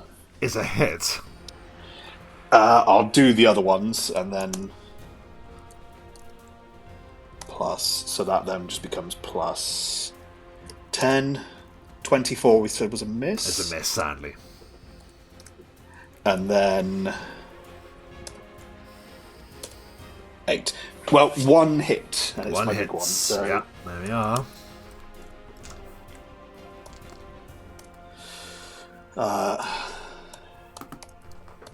As his furious strike cuts across the... How high is this platform? Like 5 feet? Yeah. So as I'm cutting, lying on the floor against the midriff of the Shield Guardian for 17 points of damage. Hey, is that... Now, what's that including? Is that Hellfire? That's with Hellfire for 7, and then just a bonus to Furious, so it's untyped. That's fine. Damage. So that's 3. fine, and it seems that the Hellfire is actually effective against the construct. Okay. And then 1 for the glaive. Ah, yes, one for the glaive. Yeah, that's it. Very good. And the black Hellfire appears to be wreathing around the construct's form. Very good. We are back to the top of the round. Pop. You watch as this thing has stamped out one of your mirror images. What do you do? So as Pop witnesses this, he shifts around and another one appears, and it's like the cup trick. As I love that. Initially you can see which is the fake, and then they all start moving, and it becomes confusing once more, and Pop will take another 5-foot step back. And seeing that, although he doesn't believe the constructs have a will to speak of, they do seem to have eyes, or at least a vision. So he will resort to his illusion-based, but not based on will, spells. So he will cast Obscuring Mist.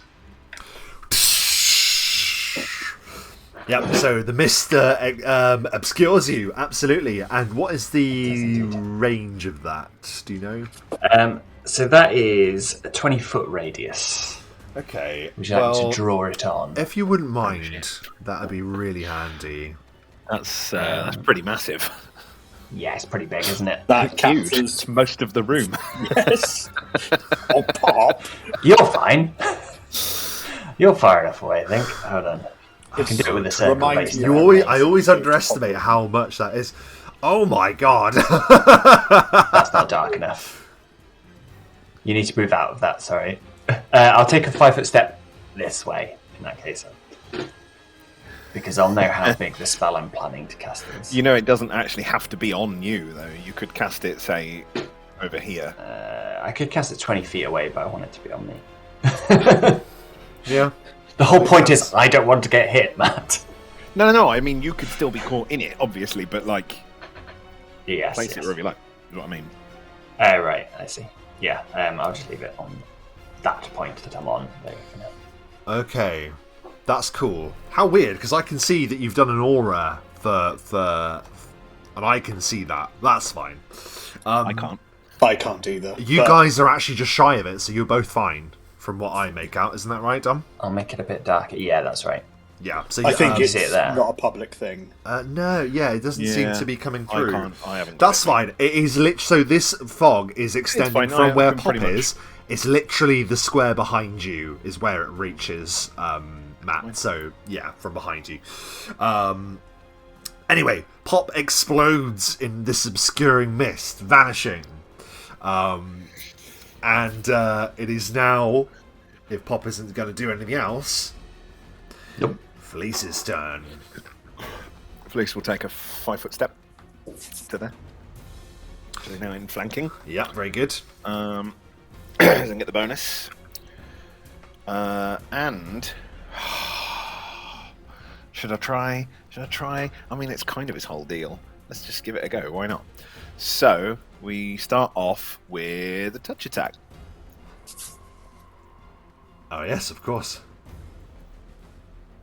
Really That wish should have been a proper attack. Yeah. I think their constructs are immune to criticals anyway, though, aren't they? So it would have just been an attack, so it doesn't matter. So I definitely touch. Yes, with a 40 which to the means touch attack. Yes. Now it is opposed trip. Now, because he is a large category and I count as a large category, we are essentially the same size. So just do your normal amount. I'll do my normal amount. Add the amount you would for his size, because that's the number I've got on mine for total. Mm-hmm. Yep. But it's going to be higher actually It's than that. It's quite good. It is quite good. I will warn you. I just have to figure out what I add. Rage.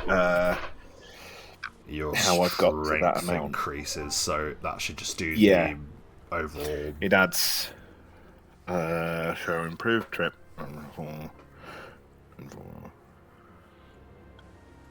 So it's 6, 7, 8, 9, 10, 14,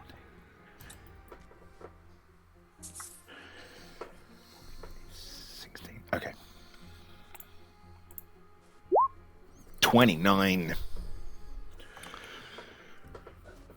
How does Fleece bring the Shield Guardian down with the trip? Yes! Oh my god. Yes. I've been desperate for a trip to work in my favour. Do you want to know what it rolled? Oh, yeah, I do. 28. Oh. That's what I was like, it's pretty good, mate. Think, because it's so big, normally he would like sweep the leg. It would be like a scoop, but in this case he's had to put some force behind it. So he's actually, it's like a golf swing. Like he's kind of whack, and he's taken the leg out, and the thing has toppled and almost flown a little bit. And then he will follow up with an attack. So the follow-up attack, because he gets one attack at full. That's right. The follow-up attack, but it'll be now prone, so I might as well take off. Let's take off 4, because that's what we're. Oh, are you doing it so when people are prone, we add it to our attack rather than you take it off? That's what we just did then, yes. Yeah. Okay, so I'll just... It's taking off 4, but it does nothing then in that case. It's just my normal attack. Yep, that's fine. 24. Is that with a flank bonus? 25, 26. It's a hit. That's a hit then in that case, because I was like, no, we've given you the +4. That would miss. So we know it's armor class. You swing, and the circumstances in this particular situation allow you to hit. Roll your damage. Oh, nice one, Dom.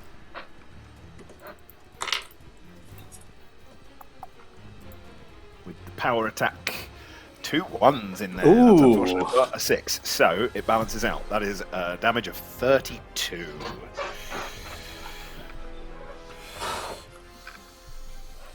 Trip and. Fleece normally goes quiet when he goes into a rage, but in this case he does let out a kind of a bellow, a war cry. Because he's desperately trying to defend his friend who's on the floor, so it's kind of, he's really putting effort in, maximum effort. And that's my turn. Very good as well, very effective. As Fleece brings the Shield Guardian down, it is now their turn. And you can just vaguely see this great shape looming ahead of you, Pop. It remembers where you last were. So obscuring mist just gives him a mischance, is that right? Not if he's in the square next to you, it doesn't. So the vapor obscures all sight beyond 5 feet. A creature 5 feet away has concealment. Creatures further away have total concealment, so it's 50% mischance. Okay. It will just stomp forward in an attempt to try and find you. So that's what it will do. 3 5-foot step. It will perceive your mirror images. So let's... or would your mischance go to... No, your mischance is only on you. So we have to do your mirror images first. Surely the mischance would be on them as well, because they're in the park. Yeah, the They mischance are, is of just- course, yeah. You're absolutely right. Okay, all right. So let's determine whether they're actually hitting you. just Then layering effect. how many mirror images do you have? You have 6 because you I missed currently have last time. 6. Okay, Yeah. your 6. Roll 2d6 for me because he's got 2 attacks. He only did a 3/5 step. Okay, so it's the 6 plus me, so he has to get a 7 to hit me. Oh, If he- okay. Yeah. So the first one is not me. That's a mirror image. Do you want to do the mischance then? Because it will reduce the chances of... We'll make it easier. Yeah, sure. So high is hit, low is miss. Cool, I'll do a D2. If and you it's don't just mind, one if you miss. don't mind, 2 do it is for a me. hit. Yeah, that's great. 2 is a hit. 2 is a hit, so it gets to attack that one. That is a definite hit, so that one gets taken out. So you are down Yeah, one. Okay. vanishes. Roll another Yes. dice for your. You've only So this yourself. is You've only D6 yourself to now, blame. and Is all I'm going to say. Well, you've put this on me rather than... So on a 6 it hits me. No. So No it has a chance to hit a mirror image. illusion. Yeah. 1 misses, 2 hits. Correct. Yeah. 2 hits again. Wow, it gets another one potentially. Oh, It rolls exactly the same, so it just goes bam, bam, and manages through luck to hit 2 of your mirror images, but it, again, doesn't strike you, still unable to fully perceive you, Pop, as it strikes down twice. This one is going to provoke an attack of opportunity of both Galaric and Fleece as it uses its move action to stand. take turn, it. so I have to do the power attack. But it is still prone because it's going to stand. So Which means my -4 for attacking is balanced out. Correct, yes. Whoa! 32, 33, 34, or 32. Yeah, sorry. so 2 resounding strikes from both Fleece and Galaric.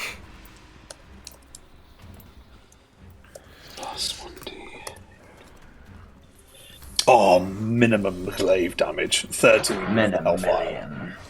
So, Much better. 37. okay.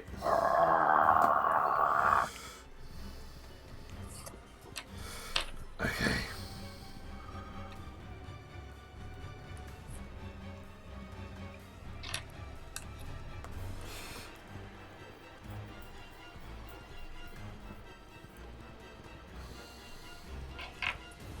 And yours was 13, wasn't it?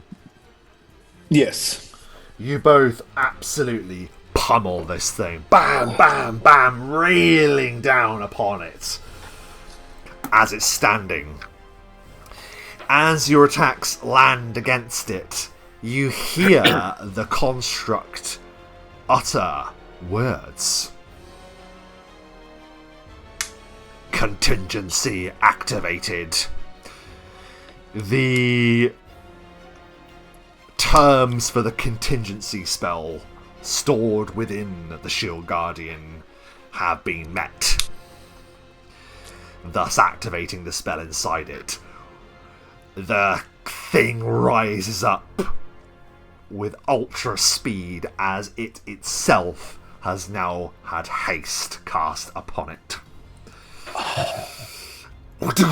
And it stands.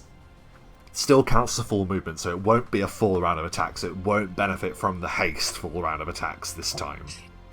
It still gets an attack, however, with that benefit of the attack, and it sees Fleece. You did the most damage there. He's going to rail on you with that attack. Armor class. So my armor class would be 17, 18, 19, 20, plus an extra 1 for being hasted myself. So 21, but then -2 for raging. So 19. 19. But also I have a 20% mischance. So you do. So... God. So you do. Shall I roll a D100? And if it's 1 to 20, it's a miss. Correct. Yeah, let's do that.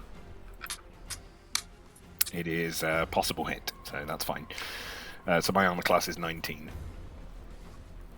He still misses. What is it like, Fleece, as you defend yourself from the crushing attack? Yeah, I think that he's done such a large amount of damage with the axe.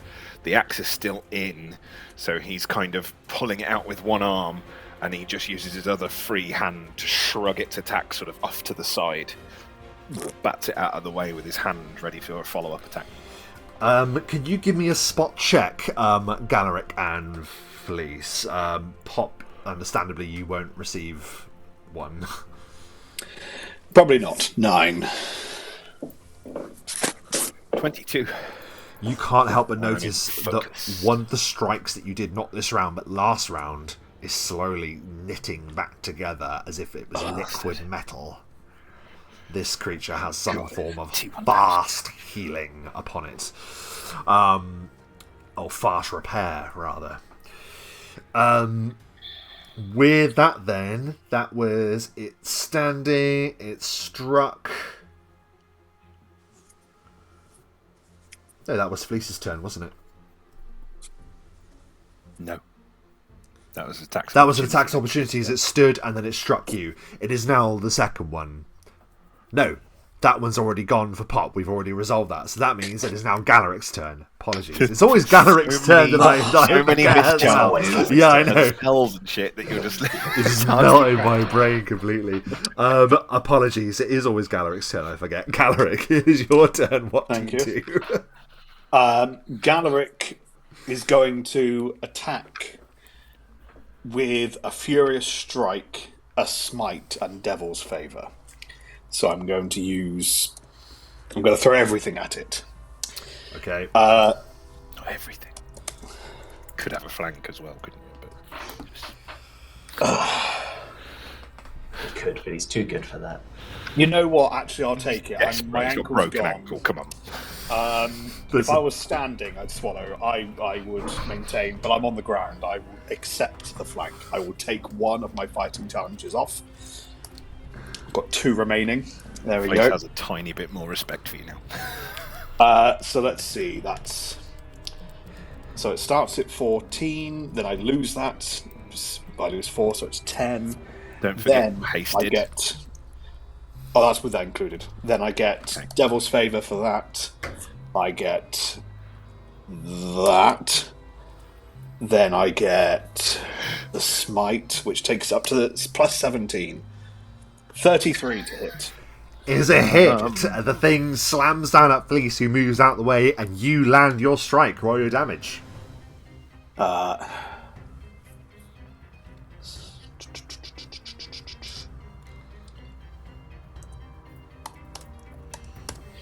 It's only really an extra plus 2 points of damage on that, because I already used my Hellfire in the attack of opportunity. 15 points of damage in total.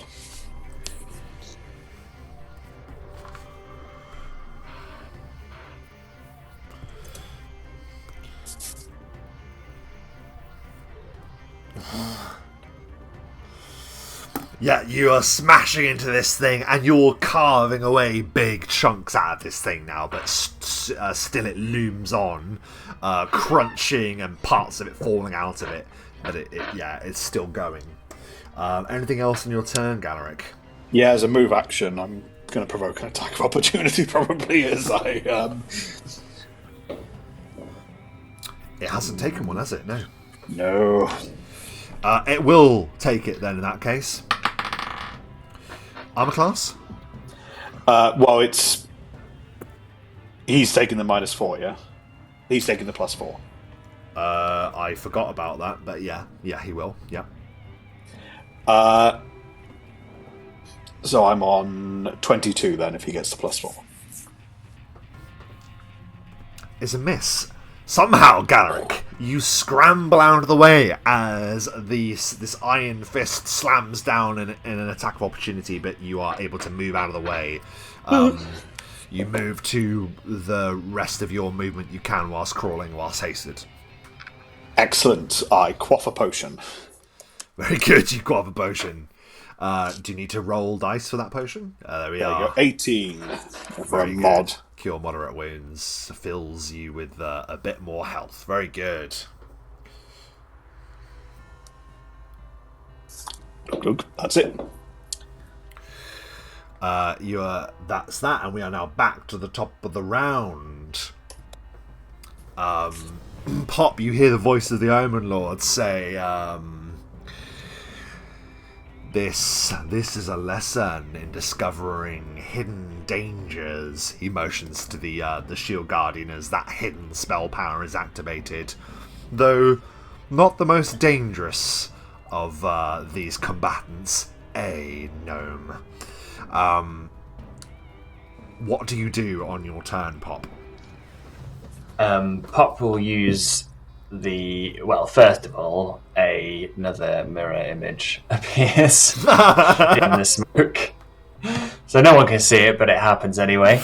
And then I'm gonna, because basically what I'm trying to do is distract this one while you guys kill that one. So I'm just gonna withdraw so that he can't get an attack of opportunity and move like 10 feet away. Yeah, perfect. And now out of his path, it's going to be even harder for him to find you, I estimate. Is there anything else that you want to do? Yeah, can I move silently and do that?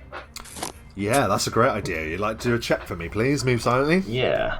I'll oppose it with a I shield don't know if guardian. he's got ears, but he'll have some form of sound. Yeah, he has, and he's made a roll, yeah. That's a critical one. Sure, but there is still a battle going on. He's still going to need to find you. You are still fully obscured right now, so it's not too big a deal. But yeah, you vanish into the obscuring mist. Okay then, Fleece, it is your turn. Yeah. You've moved out of flanking, haven't you? No, I never moved. I just drank a potion. That's what provoked the attack of opportunity. Moved. I see. I described it as him scrambling away. I confused the matter. That was my bad. It's fine. Okay, in which case then, I'm going to go for just a full round of attacks. I just want to get both attacks this time rather than trying to trip it or anything. So we will do. So normal attack, but we will take off 4 again for power attack. And then we're adding 1 for haste and 2 for flanking. First attack is a 20. It's a miss. Yeah. Bounces from its defenses. And then my second attack involves numbers.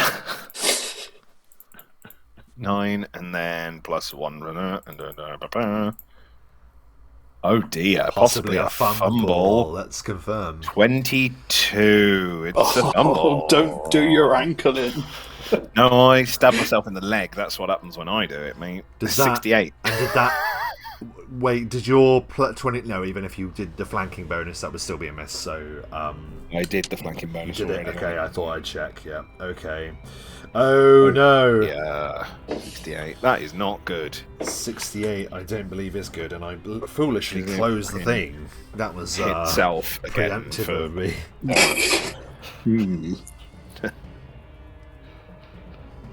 Oh no. Can you please roll 3d4 for me, please? Oh, no. 9. Oh. What is it? Your weapon is knocked away and lands 3d4 squares away from you. So 9 squares away from you. My God. That's humongous. That's so far. I'm gonna let's see, because it could fly into the wall next to you, invalidating that. So let's see. It's so there's 1, 2, 3, 4, 5, 6, 7, 8 squares around me. So if roll we start clockwise. with the square directly in front of me, bearing in mind I'm facing that way. Oh, okay. If you want to do it that way, okay. Oh sure. well, I'll do because it's easier if I do That's it fine. from my screen. Otherwise, Sure. we won't know. So if I roll a D8 and I'll Yep. count which way it goes. So it's 8. So it's 1, 1, 2, 3, 4, 5, 6, 7, 8. So it flies in that direction. For 9 squares. That could fly. 1, 2, 3, 4. But it basically hits the wall here. That's more than the room. 9 squares. It says it in squares. Yeah, it says 9 squares. It says 9 squares. Yeah, I don't know why. Yeah, it hits the. I promise you. Yeah, 3d4 square away from you. Yeah. Literally as far as it could have gone. It really was. Well, it's not. It's lads. That actually. Do you know what? That could have been so much worse. Really I could am have still been. fine. I've dropped my weapon and I'm hasted and incredibly fast anyway. Yes, So you it's do. Blovar hurtles into the obscuring mist. You just watch it go. Yes. That's a thing. I drew an axe somewhere, but feel free to draw your own.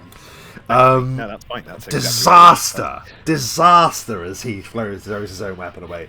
Gutted out of his mullet. And because we fumbled, that means we now move on to the Shield Guardians. This one is going to just stamp on over.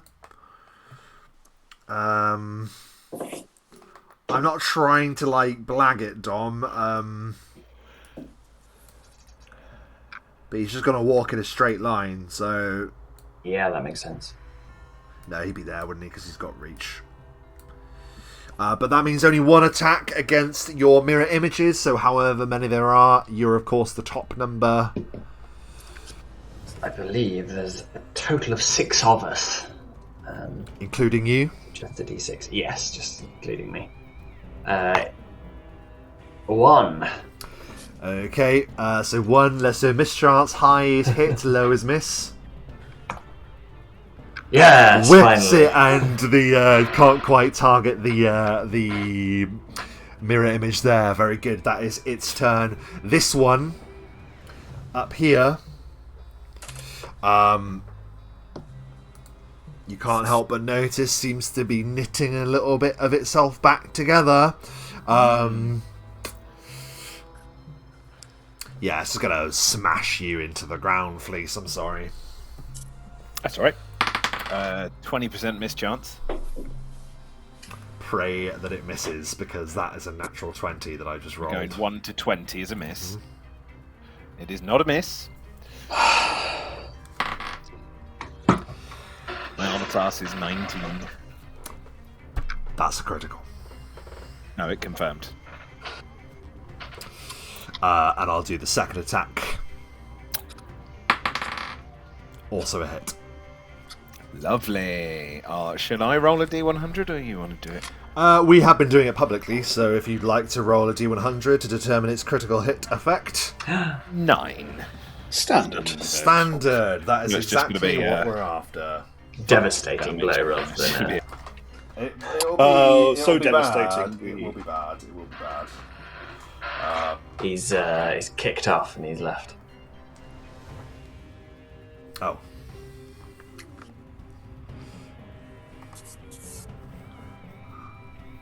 And just when it was going so well.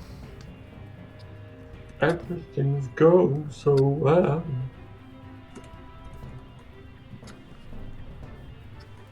Well, it gives me time to work the damage out anyway. Oh god. He's back. That was not my computer. That was Roll20 that time. Or it was me.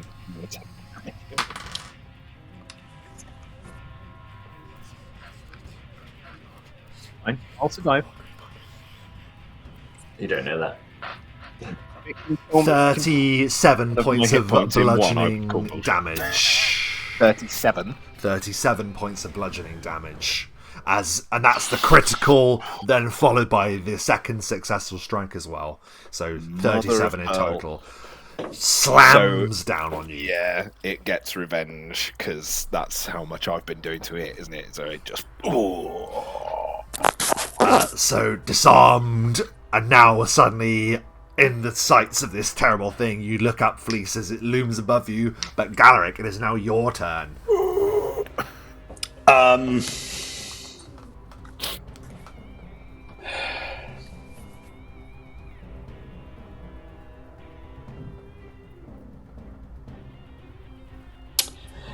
I will use this moment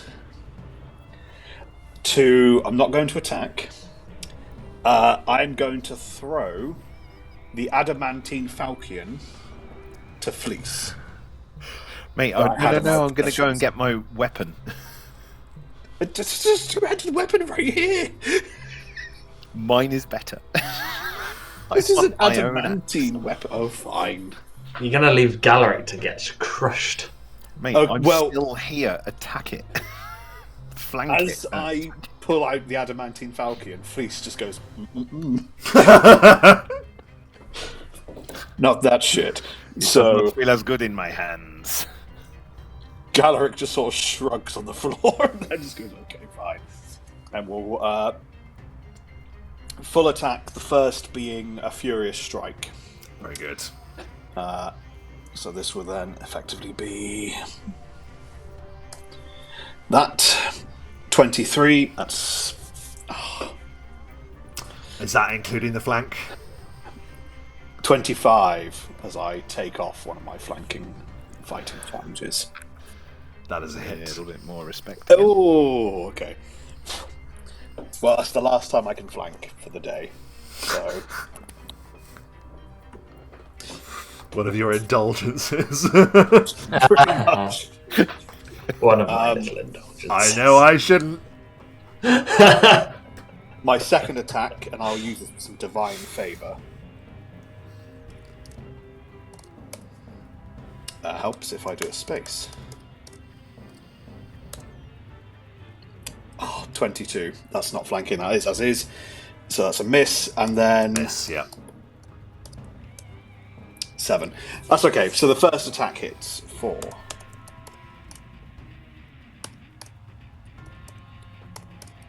Oh, is that not your damage? 15 points of damage. Oh. So the second attack actually should have been with a d20, not a d10.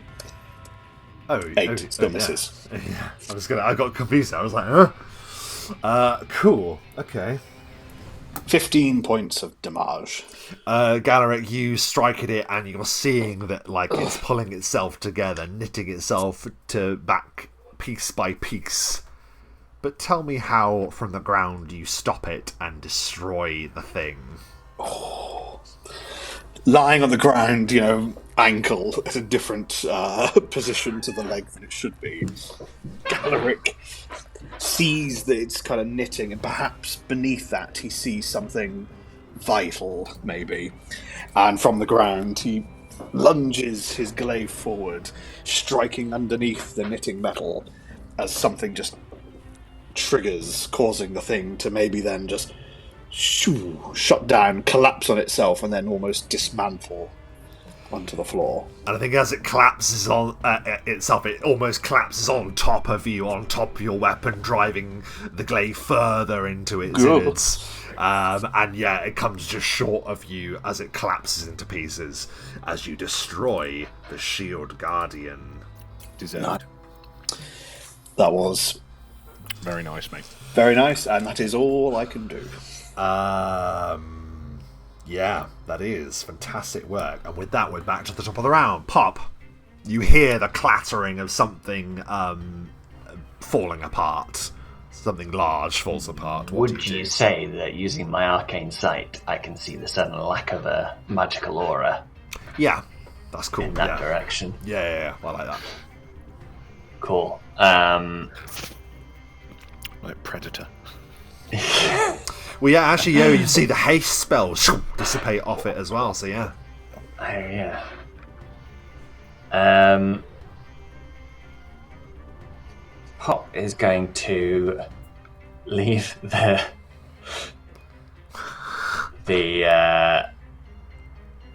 mist. Mist, yes, obscuring mist. Go into this corner. Be like, it is still in there.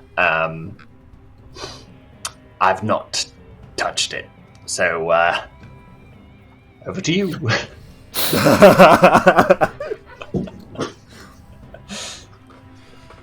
But you have danced. But I have danced with it. And another copy of course, yeah. into existence. Pop. into existence. Very good. With that, then Fleece's pop runs from the threat. You are aware that threat is in the mist, but your beloved Belova is also in that direction. What do you do? Yeah. I can pretty easily reach it, circling round the mist and pick it up. Yeah, you rush through. I do that. And I pick up Belova. Very good. I had quite a bit more movement left, but I won't take it because I don't know where the thing is. So, I will just be looking over in that direction, waiting for it to come back out. That's very good. As it is now its turn, it will expend most of its movement, marching to the point that it can't any longer and knows that there is no target. So it will go 5, 10, 15, and then 5. As it isn't going to do anything either,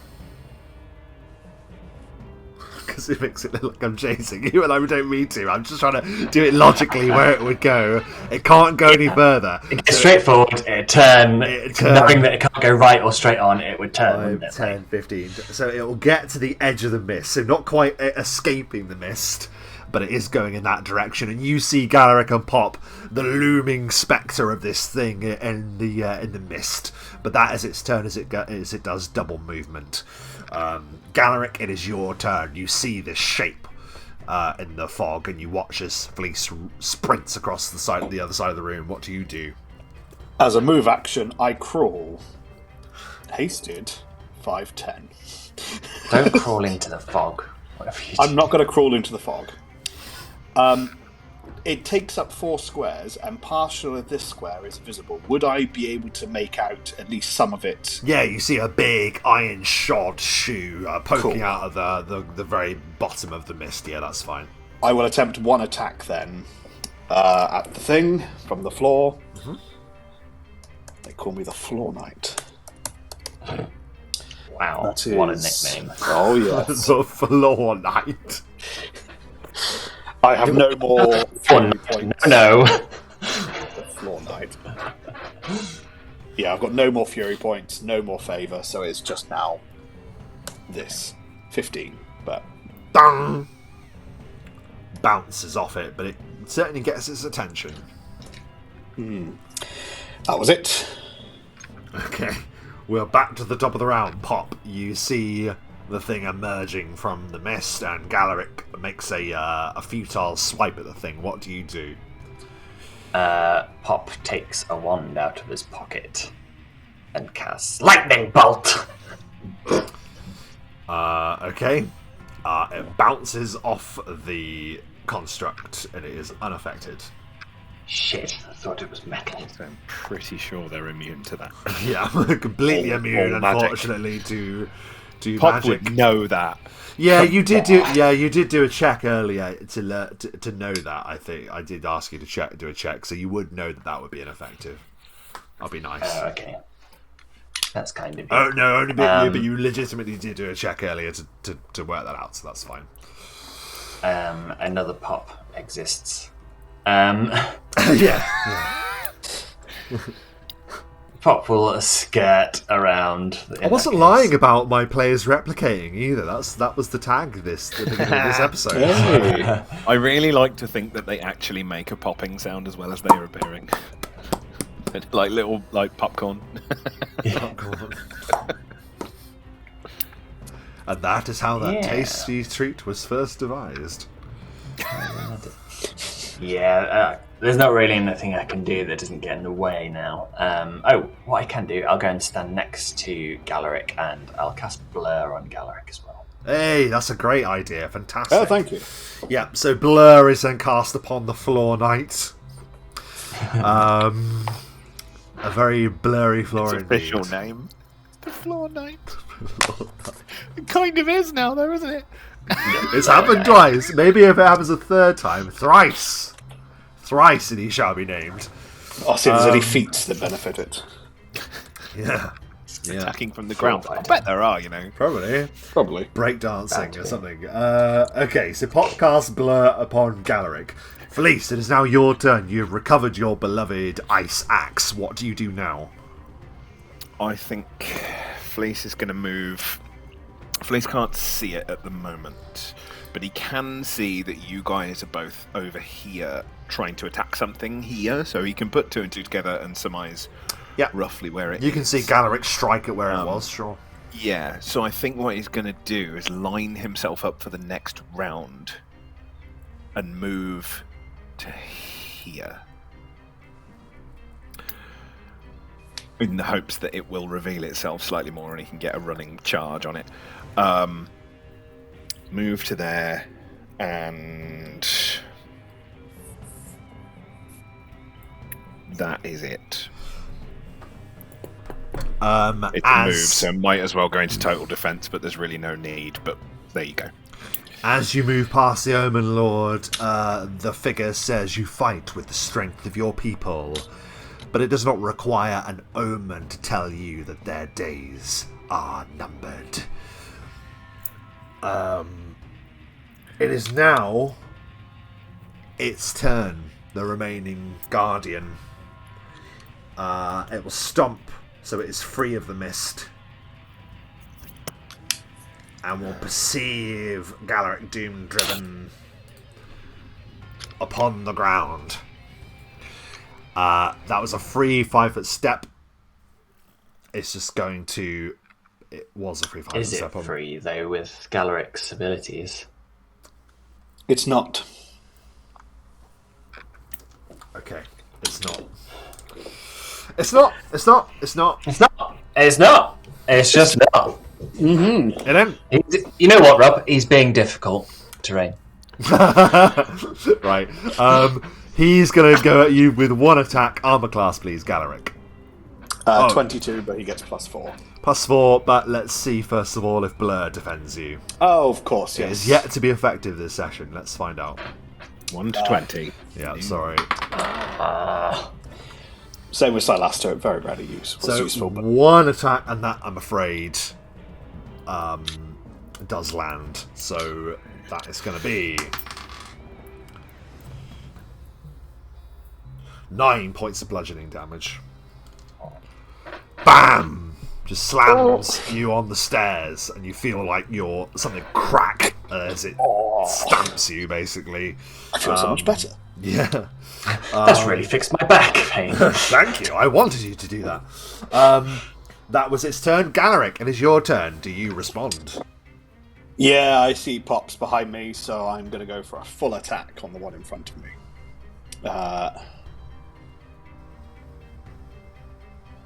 They're all at this, yeah. So, attack 1. Attack 2. Dunk. Ching! It lands. The second strike is effective. Oh, that's me. I've frozen.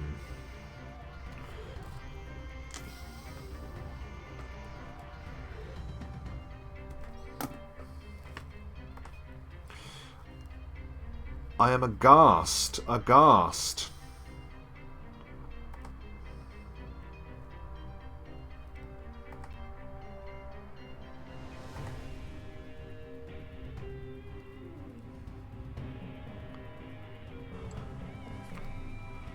I see Rob. I have Mike, but I don't have Matt or Dom. Yeah, I lost them both as well. Oh, so it wasn't just me? I think we all lost it. Ah. There's Matt. What the fuck? We all went then. You all started popping in and out. I just got Rob going. Like, in and then disappeared. I was like, what's happening? That's so bizarre. We just need Dom back. I can see Mike, I can see Matt. We just need Dom. Dom's wheeling for me. Yeah, I got no sign of him either. I have the squares picture. Ah, now he's dropped. Dom disappeared. Then it was me. Oh, now he's back. Come on. Come on, roll 20. This'll work. Spinning wheel. You spin me right. Matt.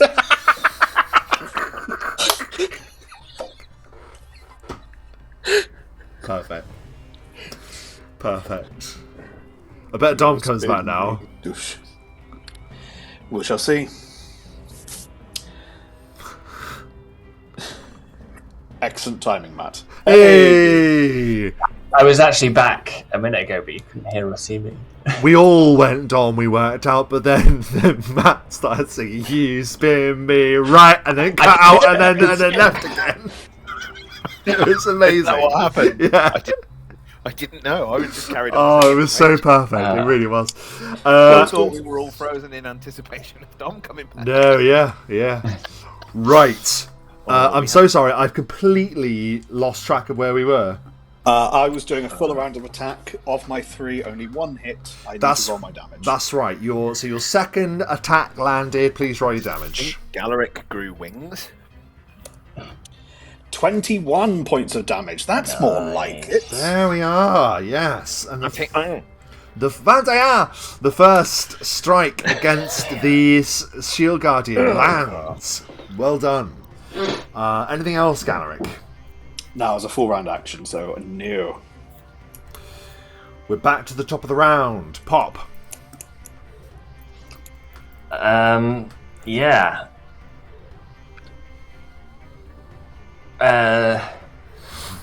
You said that lightning bolt wouldn't work. Would magic missile have worked? No. Or is it just nothing magic? Targeting it with magic, it's completely immune to it. Right, cool. Great. Literally anything that has spell resistance, mate.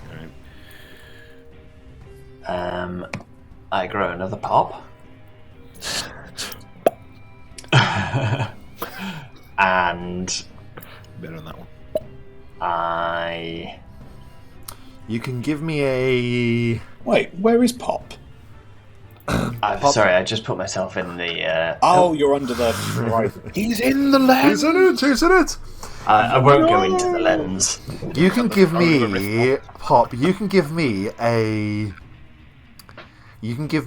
straight intelligence check. You probably won't take this suggestion, but I want to see if you think of it with this roll. Okay. 14. No, you don't. You don't think of anything else. I know a couple of things about constructs and what could work, but my character wouldn't, so I'm not going to say anything. That's fair. Yeah, sorry not to be useful there, Dom. You can't think of anything else that might work unless that you want to try something else. I don't really have any aggressive spells, is the difficulty. So, I'll just take a 5-foot step away in case he wants to chase around Galaric to continue chasing me. Sure thing. Very good, Pop. And as we move from Pop, we now see Fleece, who has lined himself up.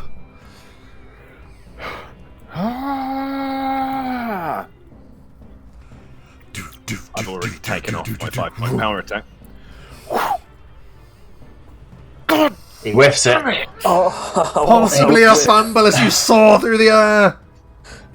It is just a miss. Bang! You just clang off its defences. I just had images of you landing that on me. My running jump attack. I've never seemed to land the fucker. It is savage as you land and your ice axe just glances from the armor. It just goes of into thing. the floor. I have to pull it out, and a piece of stone comes with it. The end. Yeah, that's bad. It is now its turn, and it's going to return fire. 2 savage strikes, but you are blurred, so 2 mischances. Let's see. Do you want to roll those for me, please, Matt? D100. Yeah, I can't hear you, mate. Yep, sorry. 1 to 20. Hey. It worked. The first one, the big hit. That would have That's probably a miss. hit too, yeah. 20 exactly. Which Oh is my in the god! 20. So you Finally, bounce off it the was thing, worth it.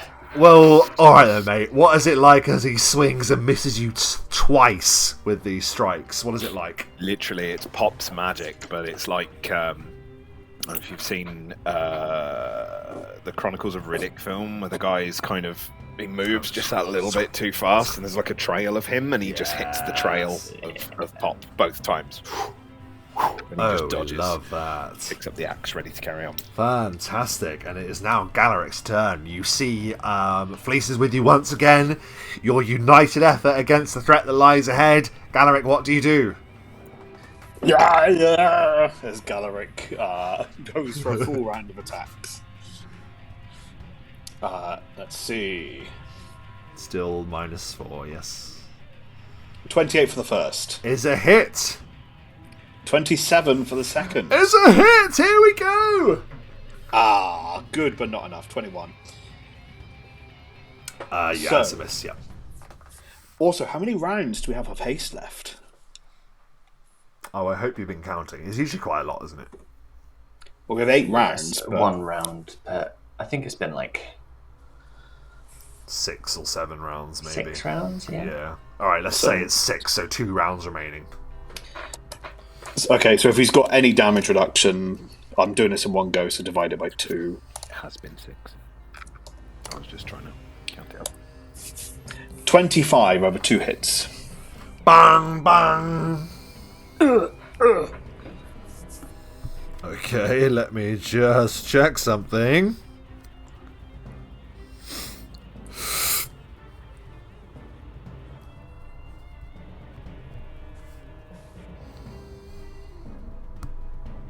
Okay, yeah, you just start slamming into him, bang, bang! And that's your turn then, Galaric. Mm-hmm. Back to the top of the round, Pop, any thoughts? Anything that you want to do?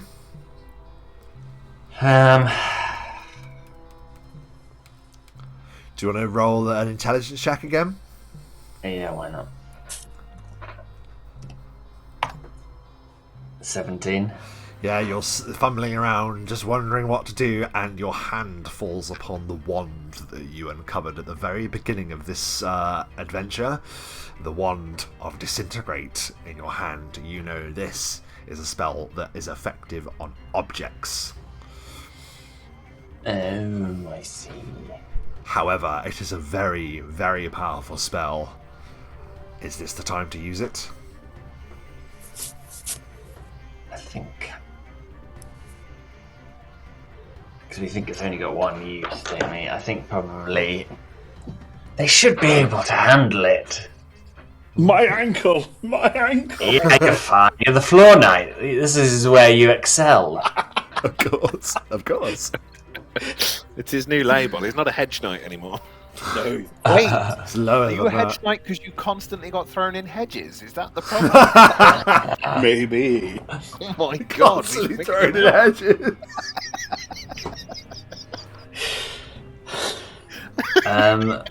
What Pup will do Sorry, Dom, go on. is... as he's muttering foolish, foolish, foolish, he will go round the back Okay, of yeah. the thing Zip. to give you some flanking. As another pop pops into existence. Great move. Great move. Spot on that. Hmm. Yeah, you zip There are now around 9, there. and there's 10 of us. Okay, and with that then, Fleece, it is your turn. Well, let's try this again, shall we? We're going to go for a touch attack to start with. 31. Is a hit. And then we're going to do our opposed grapples. Oh yeah, of course. Yeah. Okay. 32. Oh, again, it does really well, but you beat it. You throw it to the ground, Fleece. Hurling it to the ground. Bang, bang. Smack. And this time we take off 5 points for the power attack. And then we add 1, and we add 2 for flanking. Oh, and we add the +4, don't we? Because he's on the floor. Yeah. 27.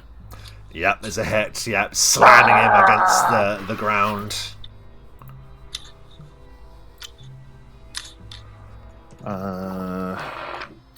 So that would be...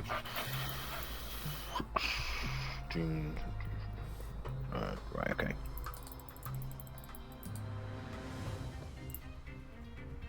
$38 points of damage from my power attack. So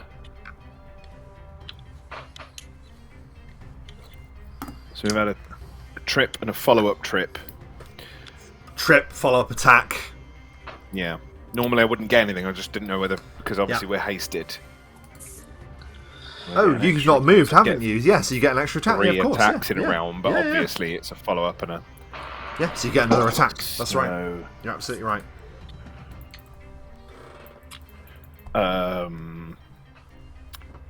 And it's still using the power attack because you've already done it for your others, so you have to do it for this one as well. But it is an attack at your full... It is, and that isn't right, actually. Is that got the +4? Plus, no, it hasn't. It's your primary attack bonus for your And your haste flanking. attack and your flanking. Yeah. So just do that So again. that's 24, 25, 26, 27, 28, actually. Because I just didn't add the 4. Is a hit.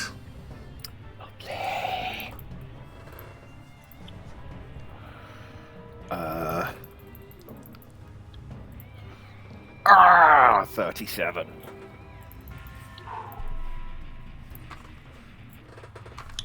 Are you actually fucking joking? You slam down on it so hard, and the words contingency, actor crunch! It had 36 HP remaining. Nice. The contingency was activated, but it's just too late. The axe falls. What is it like as Fleece finishes this thing on the ground? It's brilliant.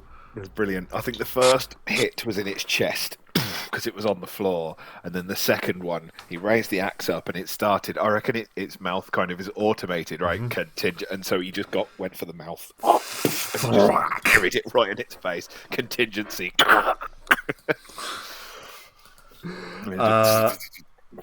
Incredible, and it falls to pieces.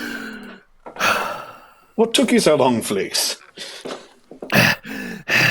Fleece is absolutely fucked now because his rage ends.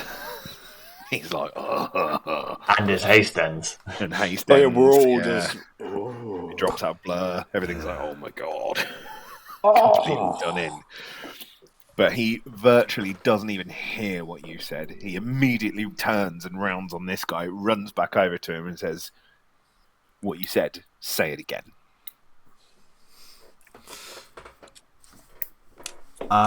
He will just sort of like look at you, look at the constructs, and say, "You heard me, but can you hear what approaches now? Give me a listen check."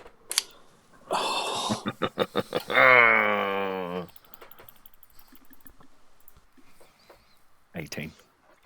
And the rest of you can as well. Galaric pop. 13. Great. Galaric blood in your ears. 28. Surely he can put his ear to the floor and hear it better, if Yeah. anything. The floor knight. Floor Knight Of course. skills. As a floor knight. As a floor knight, yes. When on the floor, listening, just... whoosh. The unmistakable sound, eventually Galaric, you probably would hear it anyway, but for the time being, Pop, Fleece, you hear what the Omen Lord refers to. You hear the rumbling. And it is amazing that it is a sound that can be heard over the din of the waterfall. You can hear the rumbling of arcane engines from above somewhere.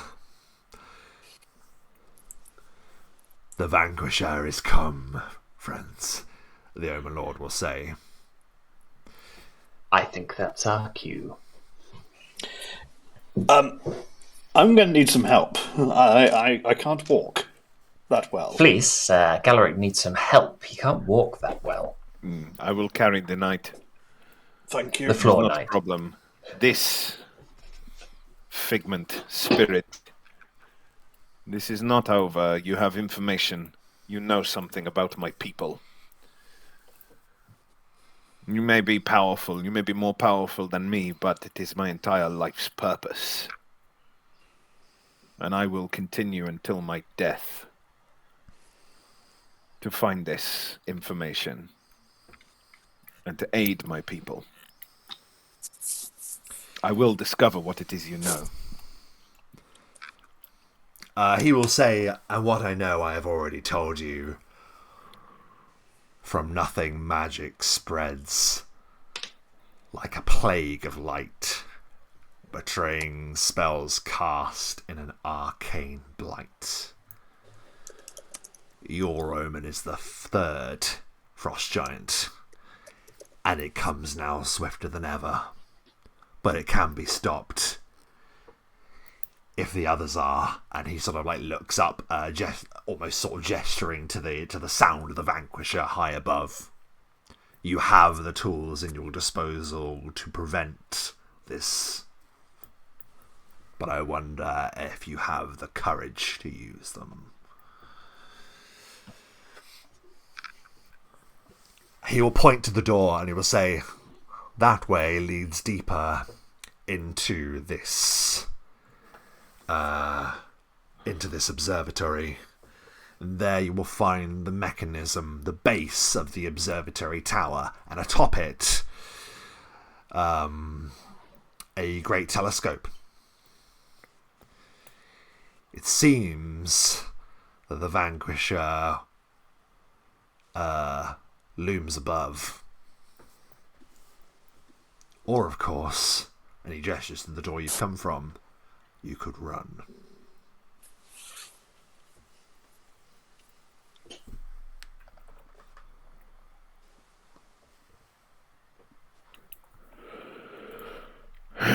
Fleece will begrudgingly walk away. This is not the time. And pick up the knight on his shoulder. Okay, thank you.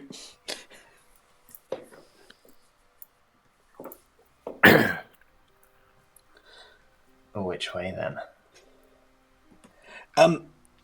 Not to bring this now. Would it be worth? We've been told many times to look beyond South Point with the lens.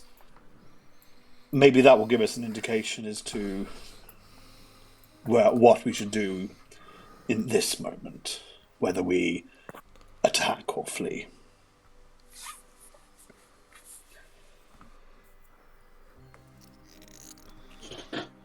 Galaric says on the back of Fleece. A promise is a promise, I suppose. Doesn't take long to take a peek, does it? But we don't have. I don't think I fully understand how this thing works. So we can look through it and see anything, right? And you can put spells through it and cast spells from a distance and all of that. But we don't have the spells to cast it to destroy the Vanquisher or anything, do we? We can just look at it. I have a disintegrate.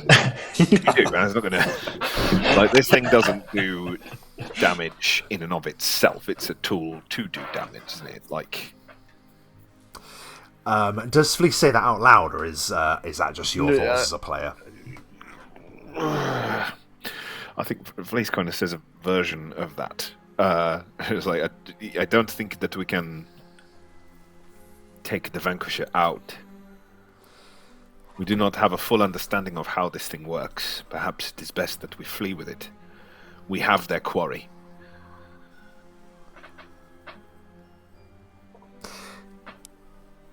The Vanquisher itself would, like any magical item, need to attune to the device. But as I understand it, if the Dominion have their way, they will attune the great force of destruction and use it to fire on anything that they wish. But perhaps if you fired the Vanquisher, you could have the Dominion fall upon their own sword.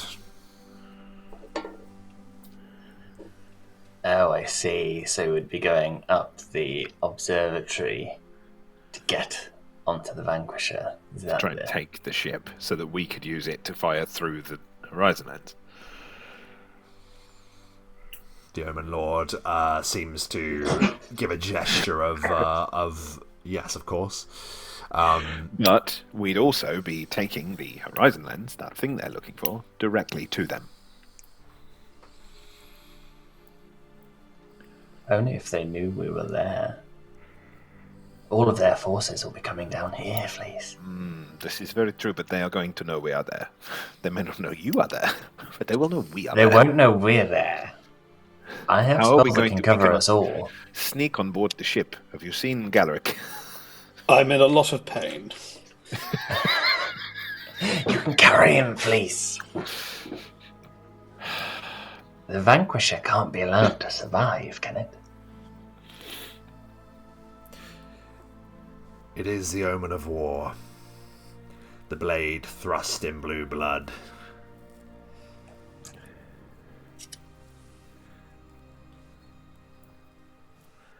The sword in the sea. The sword in the sea, and there's something under. I think we do need to look into the horizon lens and see what's beneath the city. Also, if we can, I don't know, if I can have just short of an hour.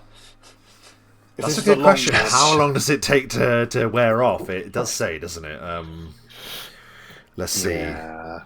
Your ankle, half Unless you wanna speed for take 10 minutes. Oh, 10 minutes. That's what it says. Half speed for 10 minutes. DC 20 dexterity check. So effectively it throws you out of the combat, but once you've had time, you'll actually be fine, Galaric. Okay, just yeah, a few more minutes, I'll be okay. Please, allow me to look into the lens. I'll see what is hidden beneath the sea.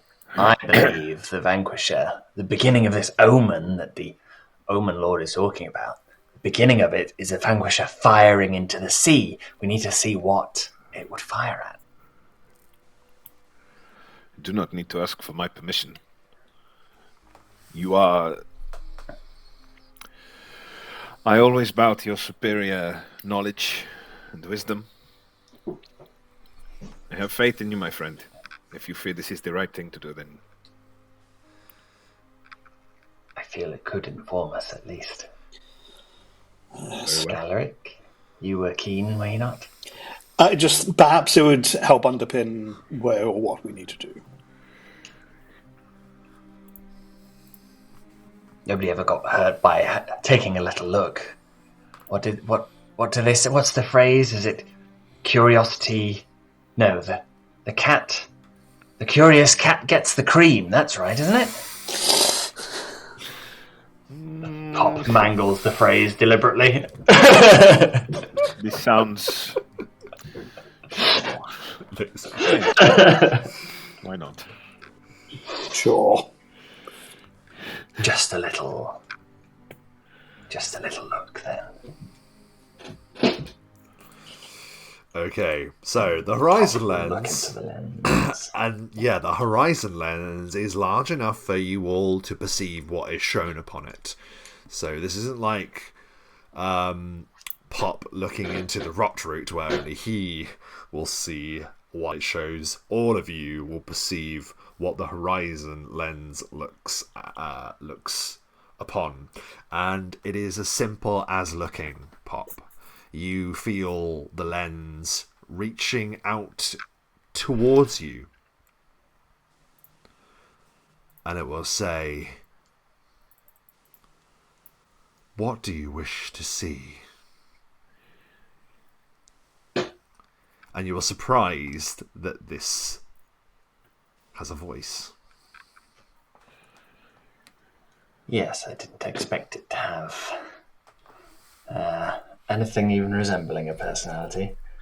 Always artifacts. Anything with a voice has an agenda. I would like to look at. Was it the?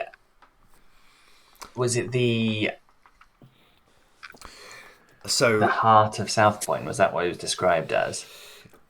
Yeah. So you Or were have I written my notes asked. down? Yeah, you were asked. Look upon the ruins of Uthriel. That's correct. You were asked to look upon the ruins of that place by Averios. Yeah. Is this in my head or is it out loud? The voice, by the way, just The voice can be heard by all. Great. Then he will respond out loud. Show me the ruins of Uthrael. And as commanded, you feel your vision expand.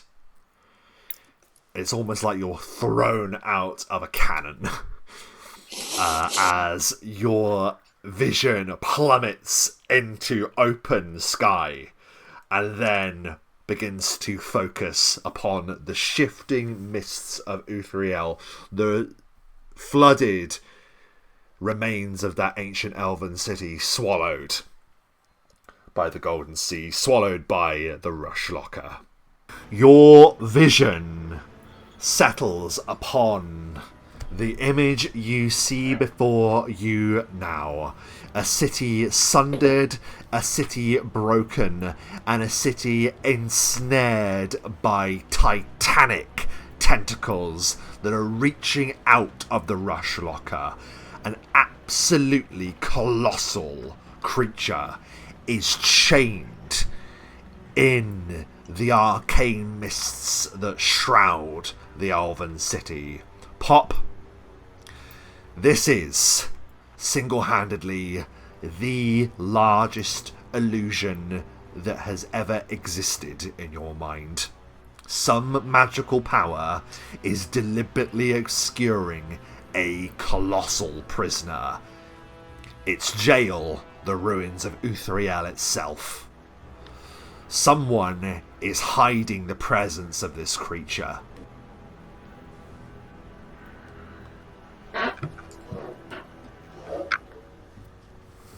What the fuck is that?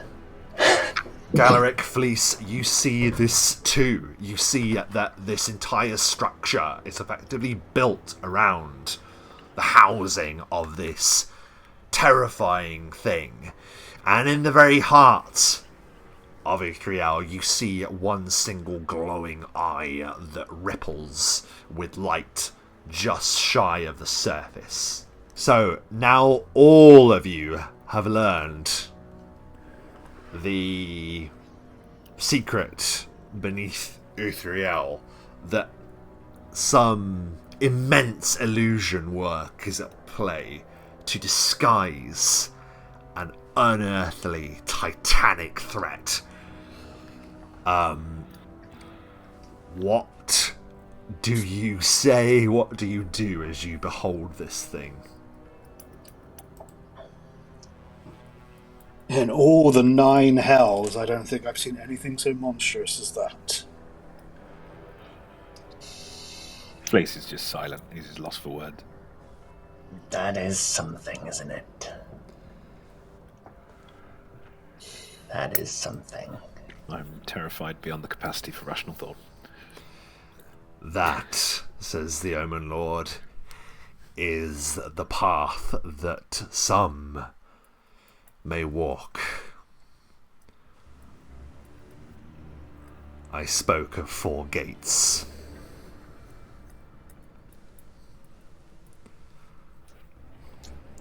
And the one that lies to the south lies deep in the heart of Uthriel. And as you can see, it is well guarded.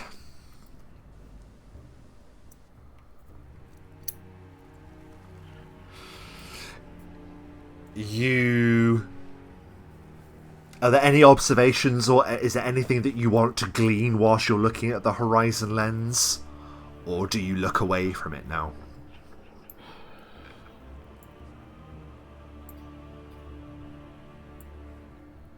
I mean, is there anything more we can glean from this? Well, you asked me what you... I mean... It's hard to zone in on something specific when you're looking at this absolutely massive creature.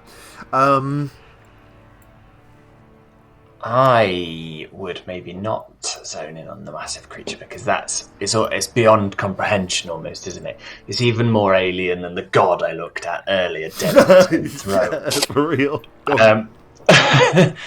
But what I am more familiar with is earthly binds. So can I zone in on the chains and the manacles that are holding this thing and try and work out in some way who wanted it held there? Yes. Give me... Oh, it's not going to be easy. No.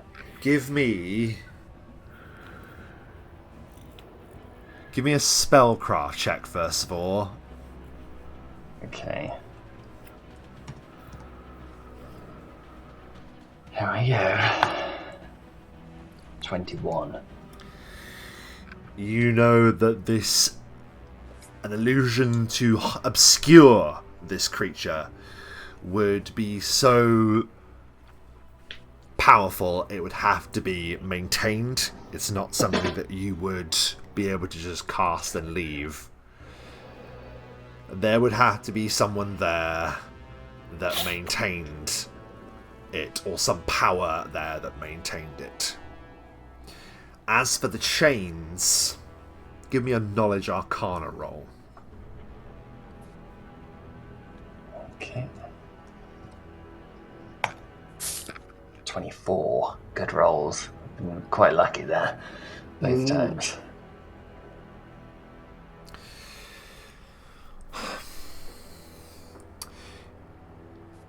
These chains are not of this world and have been magically created. I'm just trying to think how I can term this.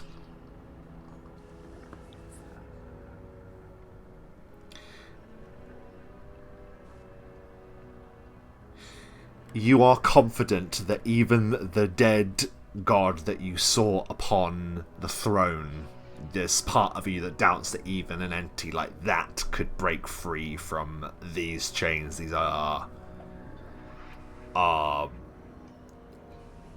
the most insurmountable chains you could ever conceive of. You can't think of anything that would be able to break that. Put it that way. And I'm presuming I don't recognise the handiwork of either the chains or the illusion spell. You are only aware of one force that could probably come up with an illusion that powerful.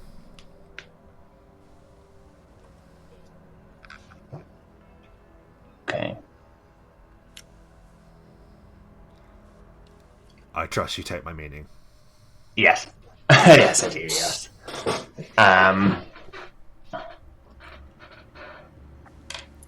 So that, in a sense, suggests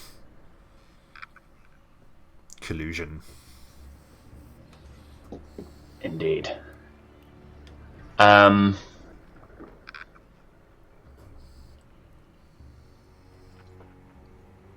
which case, it doesn't want to be found. We don't want it found. Because... why would we not want it found?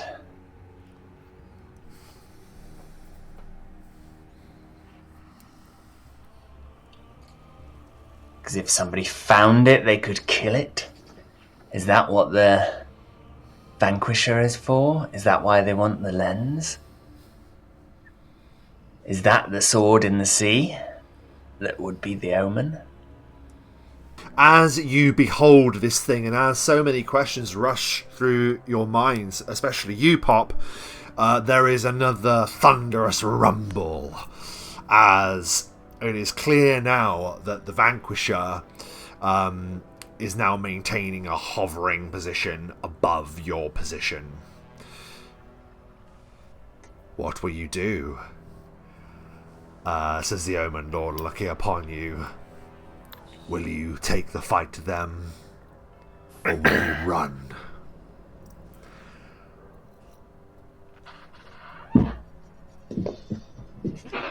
Well, I, for one, am always in favour of running. But in this case, I wish to destroy the Vanquisher. Wait. Pop. A thought. That cape we found earlier, the one that means you can teleport step through. Mm-hmm. If we were to flee to regain our strength, could we not use the horizon lens and teleport with that cape through the lens to where we needed to be? Dimension door. Through the lens. Depends how much you can take with you using Dimension door, of course. I thought it would give us a chance to consolidate what we have, catch them by surprise, maybe. I would like to pose just one more thought, if I may. We are being presented with a choice. We are being presented with a choice by this strange figment. And the choice is one or the other. But are we sure that these are our only two choices? Our only options? Either we flee, or we take the fight to them. But is it perhaps not an option? In order to prevent this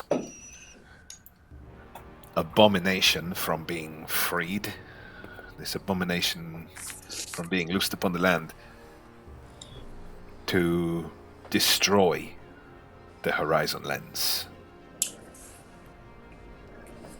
Maybe, as it is being used by one side or the other, it is best to take it out of play. As Flea says this, he wants to have a look at the Omen Lord and try and gauge his reaction. Yeah, give us a sense motive. I will try. I don't really have it. All three of you can do it if you want. But we'll give it a go.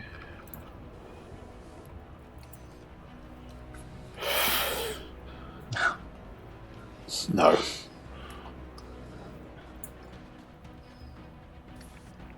$17. He doesn't seem to give much away, but he does fall deathly quiet at the sound of this third option, Fleece.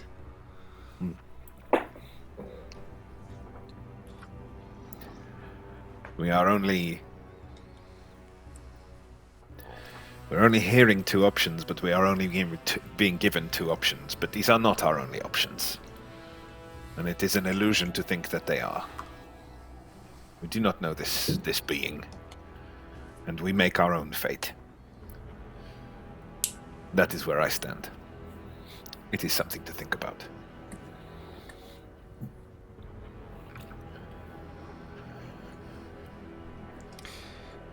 Fight or run, destroy or save the horizon lens.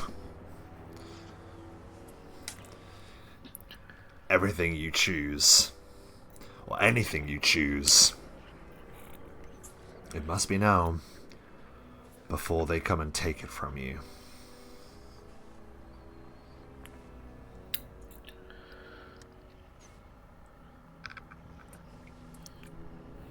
Pop will cast something on the horizon lens. He's going to cast a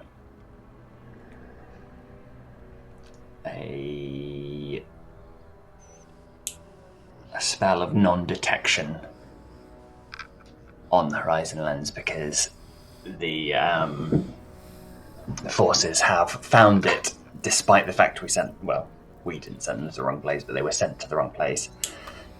So I think they may have found a way to scry on it, so I'm going to cast non-detection on it.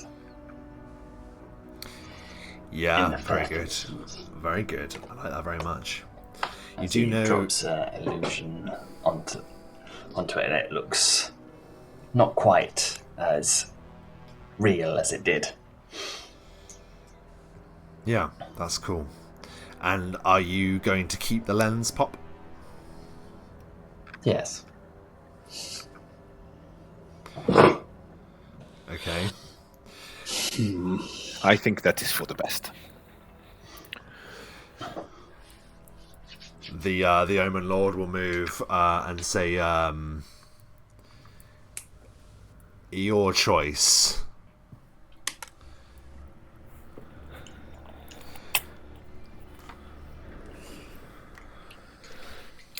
I think we should drop the ship out of the sky, but I know Have the ship that's destroyed. not something. I do not think that we have a way of doing that. The ship could attack itself through the lens. There are many ways you can.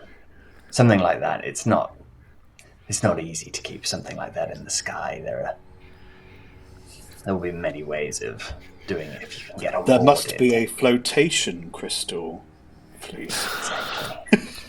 Galaric, make a will save. I'm not going anywhere near one of them with you. Galaric, make a will save.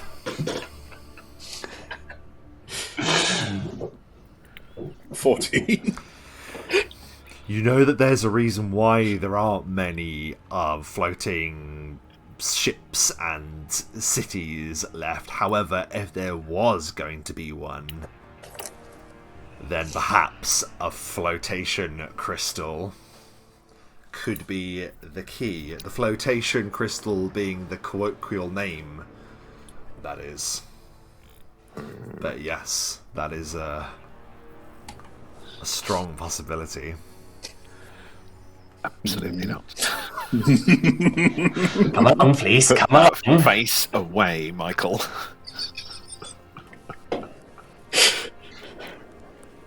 Yeah, Galaric is familiar with another legend of a floating crystal from another time. Yes. But that crystal plunged, didn't it? So We do have a dragon. A dragon that very on the nearly ship. killed us. It went in the same direction as the ship. It'll have come down, though. Really? I don't think it'll still be on the ship. Okay, Pop. Can you know spells? Could Dimension Door take all of us onto Alright. the ship? Wait. If Dimension Door is...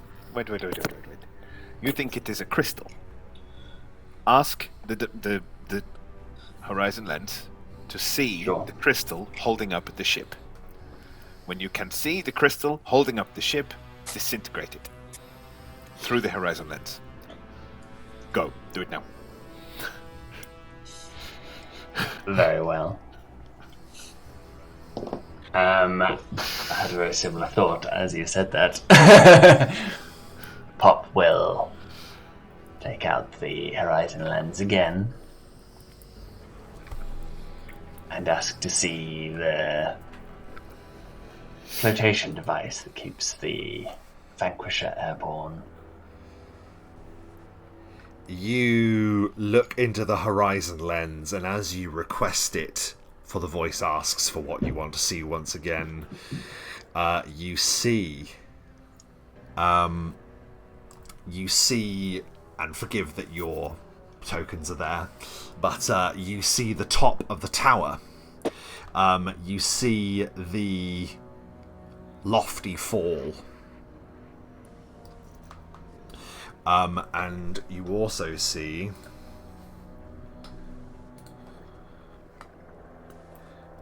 the Vanquisher as it moves across the sky. Jeez. Dwarfing the tower itself as it moves across. And as it does, you see 4 great magical circles. And within each, there comes a magical reading of some kind of manipulation. Your sight is brought to these 4 points of power. You see pop 4 shards of a crystal long thought vanished within the heart of this thing.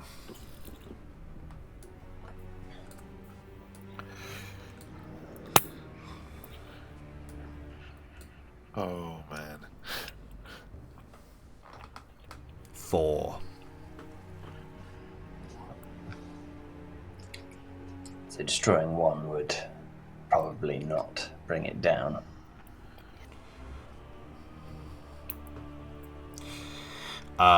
You can make a spellcraft roll for me, or a knowledge arcana, whichever you prefer. Knowledge arcana, I think.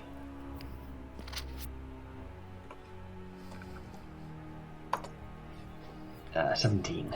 You know that these are components, and like every spell, these components contribute to a greater whole. If you were to target the center of the device, that would break the connection.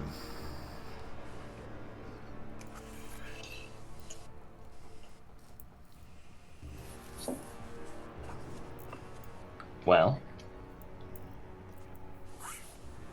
what do you say? See what happens. One shot?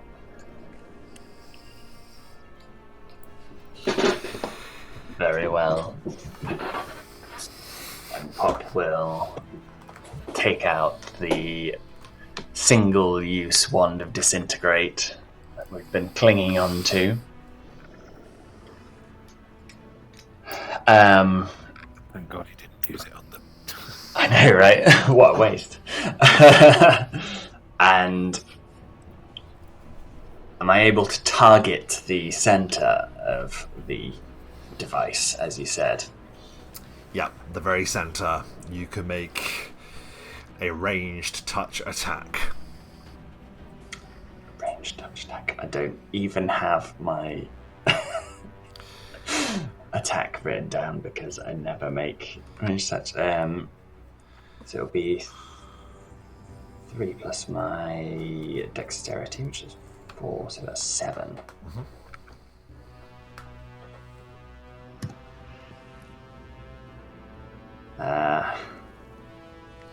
I know I have written it down. Wish me luck. Hang on. Can I aid you in some way to like hold your arm steady or something? There is an aid thing, isn't there? I don't know if it means I just give you like a +2 or something. You, sir, are thinking of 5th edition. I can't think of anything to do with that. No, I'm afraid, Pop, you're going to have to make the shot. Unless you had like True Strike or something, but I don't know. 3.5. Aid another. In melee combat, you can help a friend or defend by distracting or interfering with an opponent. Oh. Great, yeah, perfect. You go up there and distract the ship. I was hoping I could like help you or something with a +2, but no, never mind. No. I can try and... I can cast haste on myself again, that'd give me a +1.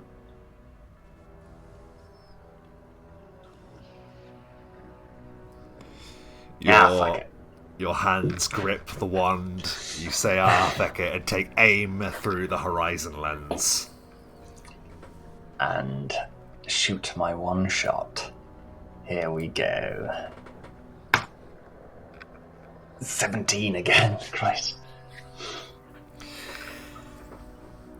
The disintegrating beam just fires into the lens, and it's almost like throwing a spell into a pool of water for a moment. It just vanishes into the reflection, and you watch as the disintegration beam lands directly on the touch armor class of the Vanquisher. Easily.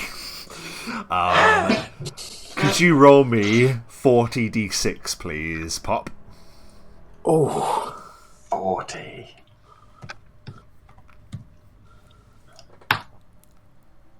143 damage.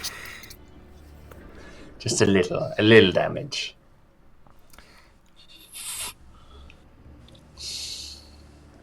You watch as the world goes green for a second. The blast can be heard from where you are. The portal shenanigans of firing a disintegration blast from beneath the Vanquisher, only for the horizon lens to propel it downwards. The disintegration beam lands upon the magical device combining 4 shards of flotation crystal. Everything is silent for a second, and then the world goes mad. And that is where we're going to end our session tonight. Oh. So, at the end there, we have something happening that I did not, for whatever reason, expect to happen.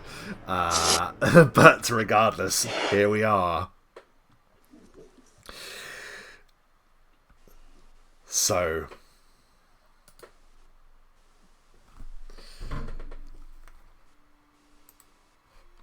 we're going to do what we always do at the end of every session of Roll the Bones.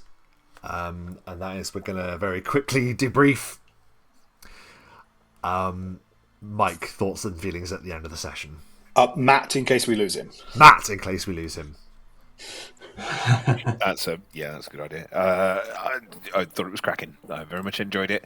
I always enjoy fighting big, hefty mofos when I'm playing a big, hefty mofo, so lots of fun. I have thoughts on the Omen Lord and what he is and what that's all about. Interesting. And also the flotation crystals on the ship. I wonder where they might have come from. I know exactly where they came from, because this is also a thing that I did with the floating ship. But we didn't get the time to look into it, but I had exactly the same thought of a shard from the Empirical. So this is an alternate universe, because mine was in an alternate universe. We got a multiverse going on, man. It's great. Listen, shards. Who's to say all of the shards? Who's to say? Yeah, for sure. Not all of the shards are accounted for. I love that. I love that it links everything together.